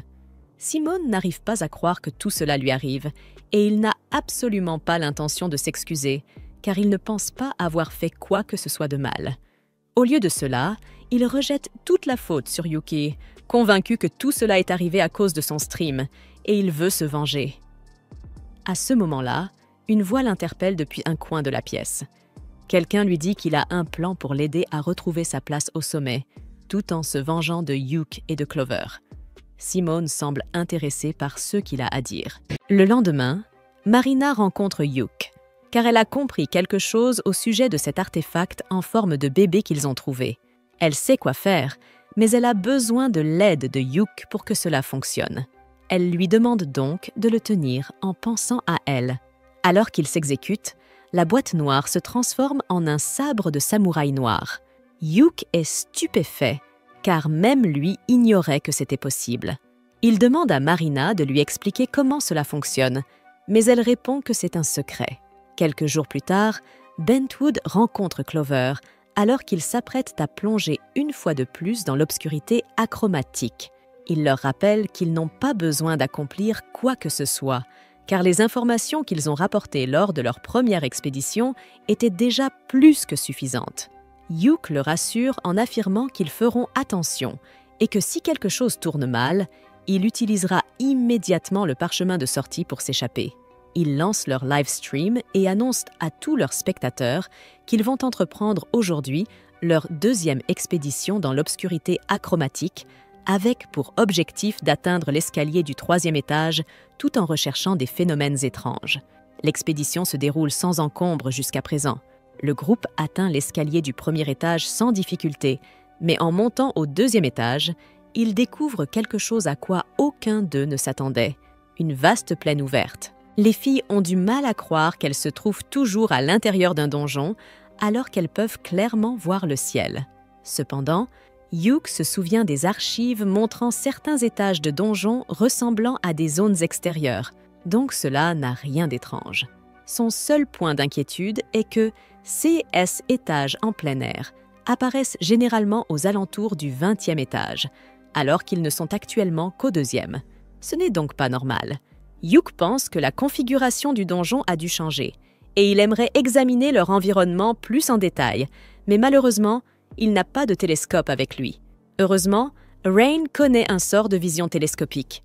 Yuke la soulève donc sur ses épaules afin qu'elle puisse observer les alentours. Rain scrute l'horizon et, au début, elle ne voit rien de particulier. Mais elle finit par apercevoir une petite maison de l'autre côté du champ. Puisque c'est la seule chose qu'ils ont remarquée dans ce vaste espace, Yuke et les autres commencent à se diriger vers la maison. En chemin, Silk lui demande si la présence de maisons dans un donjon est quelque chose de normal. Les ruines de Yuke se trouvent souvent dans les donjons, mais c'est la première fois qu'il tombe sur une maison entière, alors il ne sait pas à quoi s'attendre. Le fait qu'il y ait un soleil ici ne fait qu'ajouter à ses inquiétudes, car s'il y a un jour, cela signifie qu'il y aura aussi une nuit à un moment donné, et son instinct lui dit qu'ils ne veulent surtout pas être dehors lorsque la nuit tombera. Le groupe arrive bientôt à la maison et, maintenant qu'ils peuvent l'observer de plus près, elle semble récemment construite, ce qui soulève la question de savoir qui pourrait bien bâtir une maison dans un donjon. À cet instant, une vieille femme sort de la maison et se dit ravie d'avoir de la visite. Elle les invite alors tous à entrer pour prendre du thé et une part de tarte. Yuke est immédiatement sur ses gardes, car il est inconcevable qu'une vieille dame puisse survivre seule dans un donjon. Il ne sait peut-être pas exactement ce qui se passe, mais il sait qu'il ne veut en aucun cas en faire partie. Marina demande à la vieille dame qui elle est et pourquoi elle se trouve dans le donjon. Celle-ci répond qu'elle va leur expliquer, mais qu'avant cela, elle les invite à entrer pour se reposer un peu. Yuke reconnaît un piège quand il en voit un, alors il lui dit qu'ils ne s'approcheront pas de cette maison. Voyant que Yuke ne tombera pas dans son piège, la vieille femme révèle sa véritable forme. Le ciel s'assombrit soudainement et la maison commence à s'agrandir sous leurs yeux. La vieille dame s'est maintenant transformée en une magnifique jeune femme. Elle est un peu déçue que Yuke n'ait pas mis un pied dans sa maison, mais elle est aussi impressionnée qu'il ait instinctivement su que c'était une mauvaise idée. Yuke n'était pas certain au début, mais à présent, il sait exactement ce qui se passe et à qui il a affaire. Cette femme est Lady Perséphone, la déesse qui inverse la vie et la mort. Perséphone est encore plus impressionnée que Yuke connaisse son identité, mais s'il sait qui elle est, alors il doit aussi savoir qu'il n'a aucune chance de l'emporter contre elle. C'est pourquoi elle décide qu'il l'amusera pour le reste de l'éternité. Yuke sait parfaitement qu'ils ne peuvent pas gagner un combat contre Perséphone, mais il connaît une ruse qui pourrait peut-être leur sauver la vie. Il s'agenouille alors et dit qu'il souhaiterait revoir Perséphone lorsque son temps en ce monde touchera à sa fin. Cela devait être la couleur secrète, car soudain, Perséphone n'a plus l'intention de les capturer. Toutefois, elle avertit Yuke qu'elle n'oubliera pas sa promesse et lui jette une malédiction. Des lettres noires apparaissent brusquement sur le visage de Yuke et une douleur insupportable l'envahit.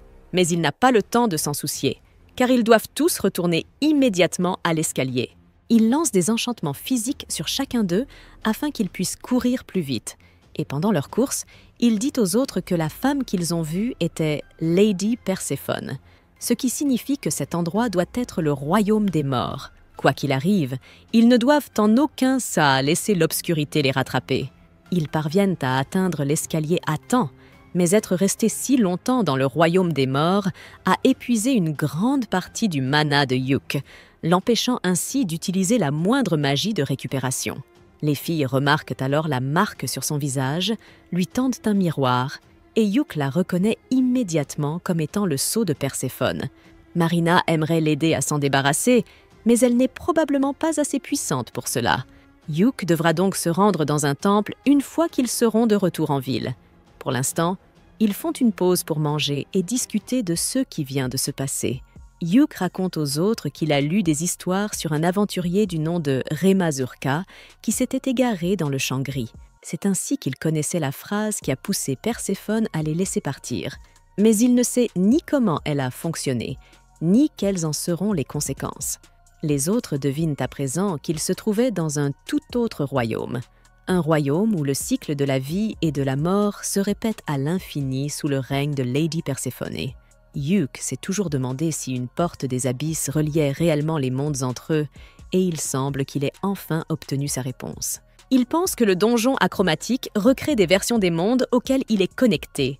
Mais même si c'était le CAS, ils ne sont encore qu'au 2e étage, donc quelque chose comme ça ne devrait pas arriver ici. Yuke y réfléchit un instant, puis il réalise qu'ils ne sont peut-être pas au 2e étage, après tout. Il se souvient avoir lu des archives mentionnant que l'avant-garde avait déjà conquis un étage similaire par le passé, ce qui signifie que cet endroit doit être le 30e étage. Cela veut dire que les escaliers les transportent à des étages aléatoires du donjon. Si les étages du donjon sont réellement sautés d'une manière ou d'une autre, alors il est impossible de savoir ce qui pourrait encore se produire.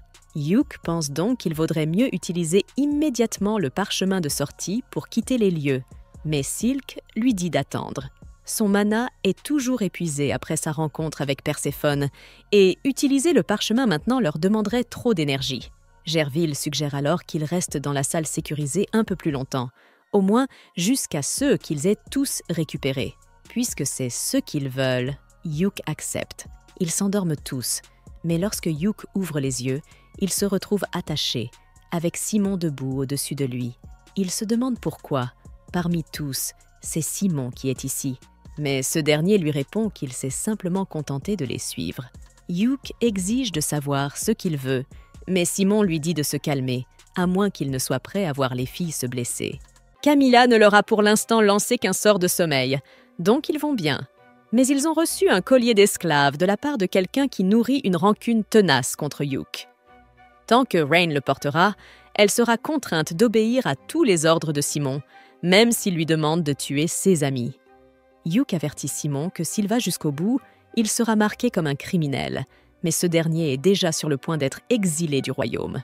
Il est un perdant qui n'a plus rien à perdre. Cela étant dit, Simon annonce qu'il est prêt à relâcher les filles, mais seulement si Yuke fait quelque chose pour lui en échange. Il sort alors une déclaration et demande à Yuke de la signer comme preuve qu'il reconnaît que tout ce qui y est écrit est vrai.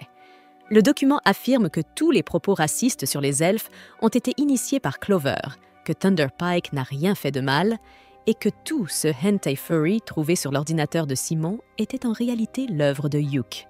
Yuke n'en croit pas à ses yeux et affirme qu'il ne signera jamais un tel document, mais Simon le menace d'utiliser le collier d'esclave pour forcer Rain à faire quelque chose de très inapproprié s'il refuse.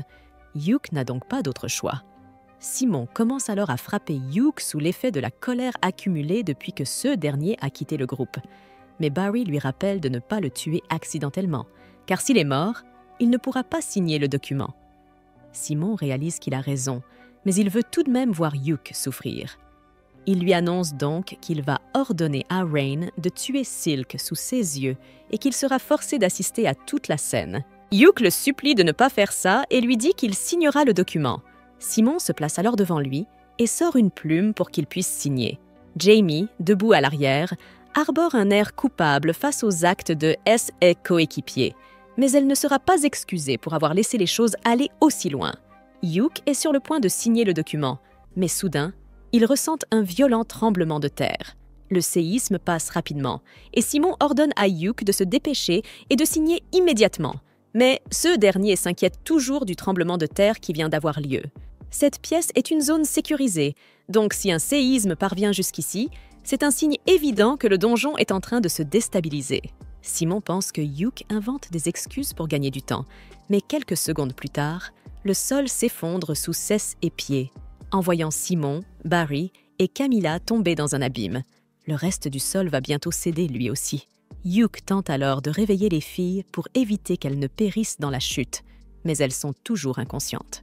Yuke tente de sortir le parchemin de sortie afin qu'il puisse s'échapper immédiatement du donjon, mais Simon a dû lui voler sa sacoche magique pendant son sommeil, car il ne possède plus aucun de ses artefacts.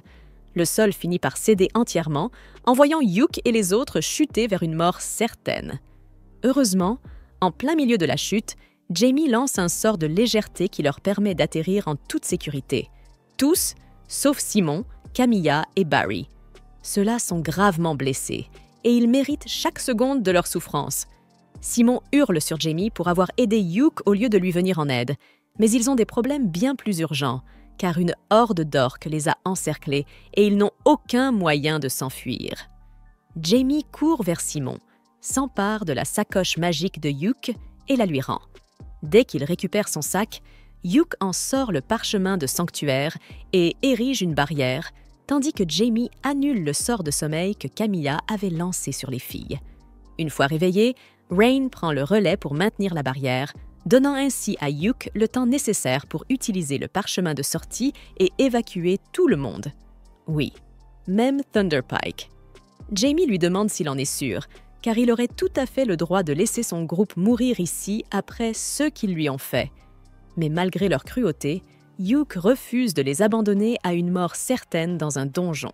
Malheureusement, Hugh a sous-estimé à quel point Simon pouvait être imprévisible, car alors que Rain maintenait la barrière, il décide de la prendre en otage. En conséquence, la barrière s'effondre, forçant les autres à combattre les orques pour les tenir à distance. Hugh veut aider, mais il ne peut rien faire tant qu'il est bloqué dans l'état d'activation du parchemin, ce qui signifie que Simon pourrait réellement tuer Rain. Heureusement, Jamie surgit derrière Simon et le projette au sol, sauvant ainsi Rain. Le parchemin est sur le point de s'activer, alors Hugh crie à Jamie de venir à ses côtés pour qu'elle puisse être téléportée avec eux. Mais avant qu'elle ne puisse bouger, Simon lui assène un coup de coude en plein visage et se dirige vers le cercle de téléportation. Barry et Camilla le supplient de les emmener avec lui, car ils ne peuvent pas bouger, mais Simon n'a plus rien à faire d'eux et est prêt à les abandonner sans le moindre scrupule. Cependant, avant qu'il n'atteigne Hugh, Jamie lui tire un rayon d'énergie en plein genou pour l'empêcher d'aller plus loin. Hugh l'appelle une nouvelle fois, car le parchemin est sur le point de s'activer, mais elle n'a aucune chance d'arriver à temps. Elle se contente alors de sourire et d'accepter son destin tandis que Hugh et les autres disparaissent dans la téléportation. Simon commence à paniquer en réalisant qu'il n'a plus aucune issue. Alors que les orques se rapprochent, il joue sa dernière carte et s'injecte quelque chose directement dans le cou. Même si elle est coincée dans le donjon, Jamie a réussi à survivre jusqu'à présent, mais elle ne tiendra pas beaucoup plus longtemps. Elle allume donc la caméra du streaming pour laisser un dernier message. Tout d'abord, elle raconte comment Hugh a toujours été si gentil avec elle, allant même jusqu'à l'aider à obtenir des médicaments pour son frère. Cependant, elle ne l'a jamais remboursé pour cela, car elle n'avait jamais réalisé à quel point c'était coûteux. Elle n'a compris à quel point Hugh avait travaillé dur pour les aider qu'après qu'il ait quitté le groupe, et elle se sent dégoûtée d'elle-même pour cela. Elle sait que Hugh ne lui pardonnera jamais, et, honnêtement, elle ne pense pas mériter son pardon après ce qu'elle lui a fait. À ce moment-là, Jamie entend Simone crier son nom avec colère. Elle ne peut pas le laisser la trouver, alors elle envoie un enregistrement de tous les crimes de Thunderpike et s'excuse auprès de Hugh pour tout ce qu'elle lui a fait. Hugh et les autres viennent de terminer de regarder le streaming, et il semble bien que Jamie ait déjà accepté son sort. Hugh se sent terriblement mal d'avoir laissé Jamie mourir dans ce donjon, mais Rain lui assure que ce n'est pas de sa faute. Il est difficile d'imaginer que Jamie ait pu survivre longtemps toute seule là-bas, mais Benwood leur annonce que la guilde a récemment reçu un signal de détresse provenant du donjon. Le message est rempli de parasites, mais ils reconnaissent clairement la voix de Jamie, ce qui signifie qu'elle est toujours en vie là-bas. Il reste à décider s'il vaut la peine d'envoyer une équipe de secours pour la sauver, car le donjon achromatique est extrêmement dangereux. Hugh se lève immédiatement et dit qu'il se porte volontaire pour la mission de sauvetage, car il ne peut pas laisser une amie mourir là-bas. Il demande également à Benwood de l'aider à trouver un autre parchemin de sortie et affirme qu'il est prêt à le payer, quel qu'en soit le prix. Benwood accepte de l'aider à chercher, mais il prévient Hugh que la mission de sauvetage n'a pas encore été approuvée. Alors que Benwood s'éloigne, Hugh annonce aux filles qu'il ira seul en mission pour ne pas les mettre en danger. Mais elles refusent catégoriquement, sachant qu'il finira par faire quelque chose d'insensé s'il y va tout seul. D'ailleurs, sans Jamie, ils seraient peut-être tous morts dans le donjon, et après qu'on ait placé ce collier d'esclave sur Rain, elle aurait été condamnée à une vie de servitude sans l'aide de Jamie. En parlant du collier d'esclave, Hugh demande à Rain de s'approcher. Lorsqu'elle le fait, Il commence à incanter un sort en utilisant la marque maudite qu'il a reçue et il parvient ainsi à désactiver le collier. Ren est stupéfaite, car les colliers d'esclaves sont presque impossibles à retirer une fois qu'ils sont attachés. Elle demande à Yuke quel sort il vient d'utiliser et il lui répond que c'est probablement de la magie noire. Il n'est pas sûr de la raison pour laquelle il connaît ce sort, mais il a l'impression que de nouvelles compétences et sorts lui sont imposés par la marque de Perséphone. Cela fait probablement de lui un disciple du roi des non-morts, Mao. Yuke plaisante alors en leur demandant de garder le secret vis-à-vis de l'Église. Mais en réalité, elles sont sincèrement inquiètes pour lui. Yuke leur dit qu'il n'y a pas lieu de s'inquiéter pour l'instant, car il semble que Perséphone l'ait simplement pris en affection pour une raison inconnue. Donc la marque ne devrait pas poser de problème pour le moment. À ce moment-là, quelqu'un commence à frapper violemment à leur porte d'entrée. Et ils entendent la voix de Bezio crier pour qu'il sorte immédiatement. Yuke sort pour lui faire face, et Bezio lui hurle avec arrogance qu'il a mis trop de temps à ouvrir la porte. Il tente ensuite de frapper Yuke, mais celui-ci lui assène simplement un coup de pied dans l'entrejambe. Les gardes de Bezio dégainent leurs épées en voyant leur maître se plier en deux de douleur. Mais ils sont immédiatement mis hors d'état de nuire par Min et Marina. Yuke dit alors à Bezio que s'il espérait que Simon ait réussi à les faire chanter, il se trompe lourdement. Après les blessures qu'il a subies, il est fort probable que Simon soit déjà mort dans le donjon. Bezio commence à paniquer un peu, mais il est toujours convaincu que Simon a au moins réussi à mettre le collier d'esclave sur Ren. Il sort alors un cristal de contrôle d'esclave et ordonne à Rain de sortir. Rain sort lentement de la maison, ce qui fait croire à Bezio que le collier a bien fonctionné, jusqu'à ce qu'elle lui assène un violent coup sur la tête avec une barre en acier. Elle s'apprête à l'achever pour être sûre qu'il ne se relève pas, mais Yuke l'arrête, car tuer quelqu'un en plein jour leur attirerait des ennuis avec la loi. Rain accepte de s'arrêter puisque Yuke le lui demande, mais elle refuse de laisser Bezio partir sans une punition appropriée. Elle ramasse alors le collier d'esclave et le lui attache autour du cou. Ensuite, elle prend le cristal de contrôle et lui dit que s'il ose remettre les pieds près d'eux, elle lui fera subir une mort atroce et douloureuse. Bezio la supplie de comprendre qu'il voulait juste qu'elle l'aime, mais Rain lui répond qu'elle appartient à Yuke et qu'elle ne pourrait jamais aimer quelqu'un comme lui. Bezio n'en revient pas de ce qu'il vient d'entendre, et Yuke commence à être sérieusement lassé de son obsession pour Rain. Il s'approche alors de lui et utilise la magie noire pour lui jeter un sort. Désormais, s'il tente ne serait-ce que de s'approcher de Rain, son sang bouillonnera et ses parties intimes exploseront. Cela devrait suffire à l'éloigner pour de bon. Yuke livre ensuite Bezio à la police afin qu'il réponde de ses crimes, tandis qu'eux se préparent pour la mission de sauvetage. Ils rassemblent toutes les armes et les médicaments dont ils pourraient avoir besoin, mais ils ne peuvent pas commencer la mission tant qu'ils n'ont pas trouvé un autre parchemin de sortie. 6 parchemins sont assez rares, donc même avec l'aide de Ben Wood pour en trouver un, rien ne garantit qu'ils réussiront à l'obtenir à temps. À ce moment-là, quelqu'un commence à frapper violemment à leur porte. Yuke va voir de qui il s'agit et tombe sur Lucan, le chef du groupe de rang A, Scordia. Il a entendu dire que Yuke avait besoin d'un parchemin de sortie et, par chance, il en avait justement un sous la main. Il est donc venu le lui donner. Mais avant cela, il demande à Yuke pourquoi il retourne dans le donjon achromatique. Yuke lui répond qu'il part sauver une amie en danger et c'est tout ce que Lucan avait besoin d'entendre. Il lui tend alors le parchemin et lui souhaite bonne chance. Grâce à cela, Yuke et les autres se dirigent vers l'entrée du donjon achromatique. Mais en arrivant, ils sont accueillis par Ben Wood et Mamar, qui leur annoncent que le conseil a décidé qu'il était trop dangereux d'envoyer une équipe de secours pour sauver Jamie. Cela dit, Ben Wood n'a pas l'intention de les empêcher d'entrer, mais il sera obligé de les sanctionner à leur retour. Yuke accepte sans hésiter, car la vie de Jamie est en jeu. Ben Wood lui demande alors s'il sait au moins où chercher Jamie là-dedans. Yuke n'en est pas totalement sûr, mais il est convaincu que tout se passera bien. D'après ce qu'il a appris sur le donjon achromatique, ce donjon mène à des mondes totalement différents.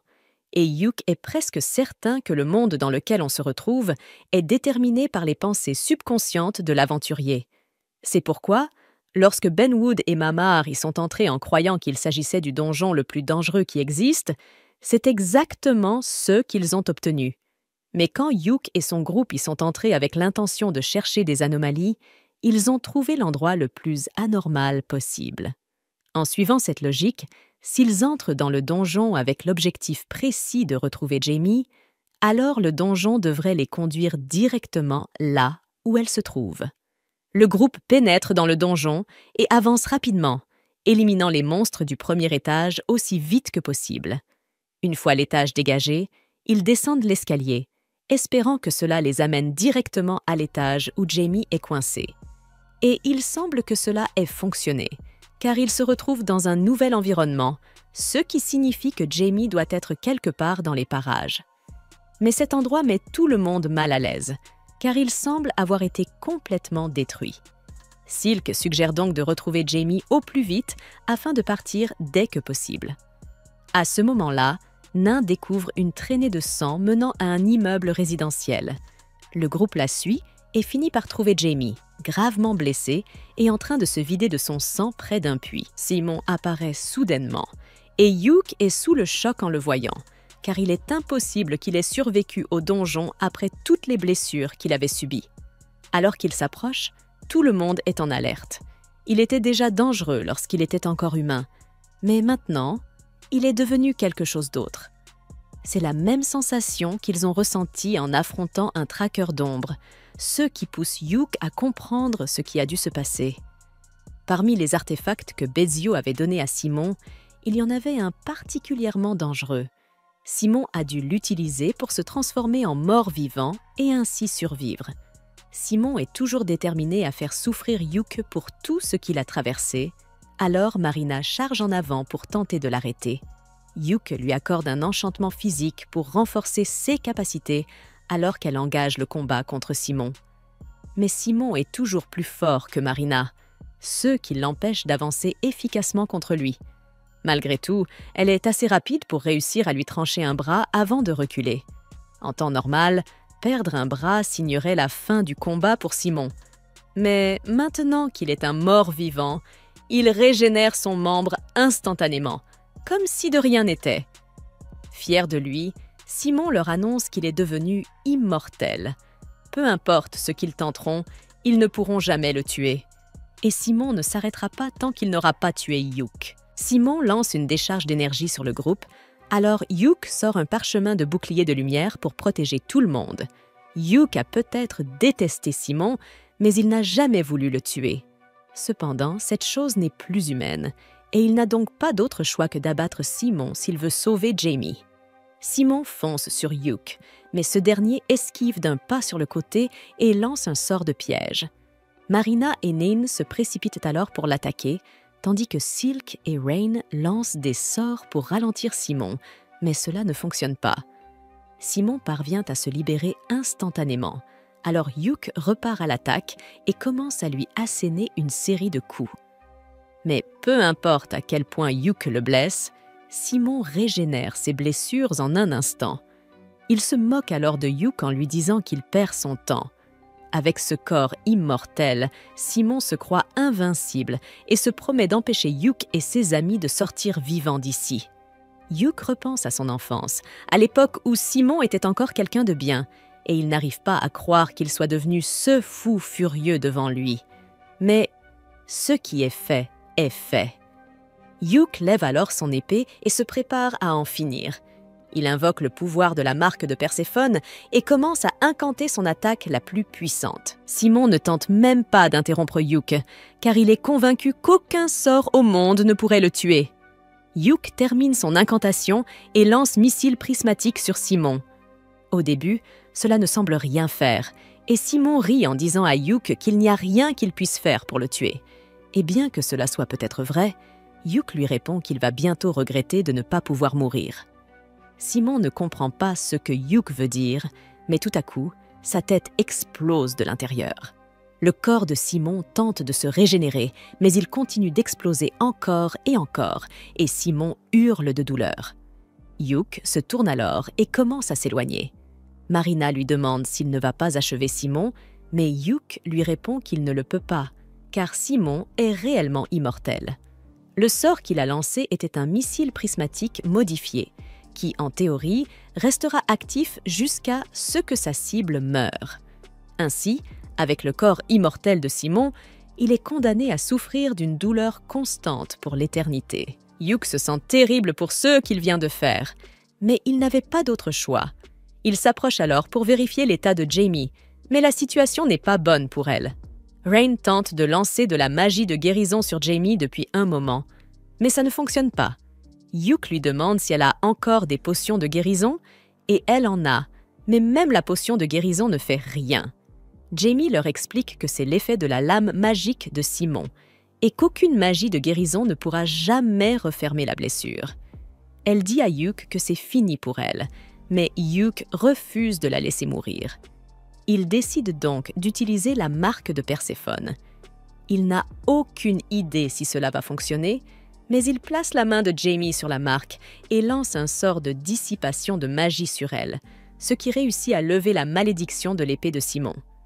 Jamie est soulagée que Yook ait réussi à la sauver, mais elle a perdu beaucoup de sang et finit par s'évanouir. Yook est inquiet pour elle, mais Rain dit qu'elle devrait aller mieux après un peu de repos.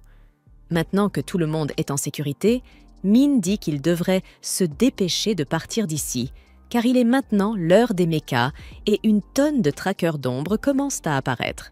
Les traqueurs d'ombre repèrent Simon, étendu au sol et souffrant, et décident d'ajouter à sa douleur en le déchirant encore et encore. Yook se sent toujours coupable d'avoir causé la souffrance éternelle de Simon, mais il n'y a plus rien à faire pour lui maintenant. Il sort alors le parchemin de sortie et dit adieu à l'homme qui fut autrefois son ami. De retour, Yook et Jamie sont convoqués par Benwood. Celui-ci leur dit qu'en tant que maître de la guilde, il est obligé de punir Clover pour leurs actions. Yook s'y attendait déjà, puisqu'ils sont allés dans un donjon qui devait être scellé, mais la seule punition que Benwood inflige à Clover est une suspension d'1 mois. Yook est surpris que ce soit tout. Mais ensuite, Benwood se tourne vers Jamie, et en tant qu'ancienne membre de Thunderpike, il est obligé de la punir aussi pour son rôle dans les crimes du groupe. Mais la seule chose qu'elle reçoit est une suspension d'1 an. Jamie demande s'il est vraiment sûr qu'elle mérite une si légère punition, car Thunderpike a fait beaucoup de choses horribles, et elle a été complice de la plupart d'entre elles, alors elle était certaine d'être exilée. Mais bien que cela soit vrai, Mamar dit que Jamie a mérité de la clémence en fournissant des preuves des crimes de Thunderpike et qu'elle n'a jamais directement participé à leurs activités illégales, donc il n'y a pas besoin de la punir davantage. Alors qu'il quitte la guilde, Jamie s'excuse auprès de Yook parce que Clover a été punie pour être venue la sauver, mais Yook lui dit qu'elle n'a pas à s'en faire. Jamie lui répond qu'elle ne peut pas simplement arrêter de s'inquiéter de cela, car elle a profité de la gentillesse de Yook pendant si longtemps. Elle est dégoûtée d'elle-même d'avoir simplement accepté tous les abus que le groupe infligeait à Yook. Elle lui demande s'il pense qu'elle peut changer, et Yook lui répond qu'elle a déjà beaucoup changé, car elle vient de s'excuser auprès de lui et qu'ils sont en train d'avoir une conversation normale. Honnêtement, Yook se demande parfois si les choses auraient été différentes s'il avait été plus vocal à propos de toutes les choses qu'il avait faites pour aider Thunderpike à l'époque, mais il n'y a aucun intérêt à y penser maintenant. Il demande à Jamie si elle est prête à rentrer chez elle, car il est sûr que son frère doit l'attendre. Elle le remercie une dernière fois, puis ils prennent chacun leur chemin.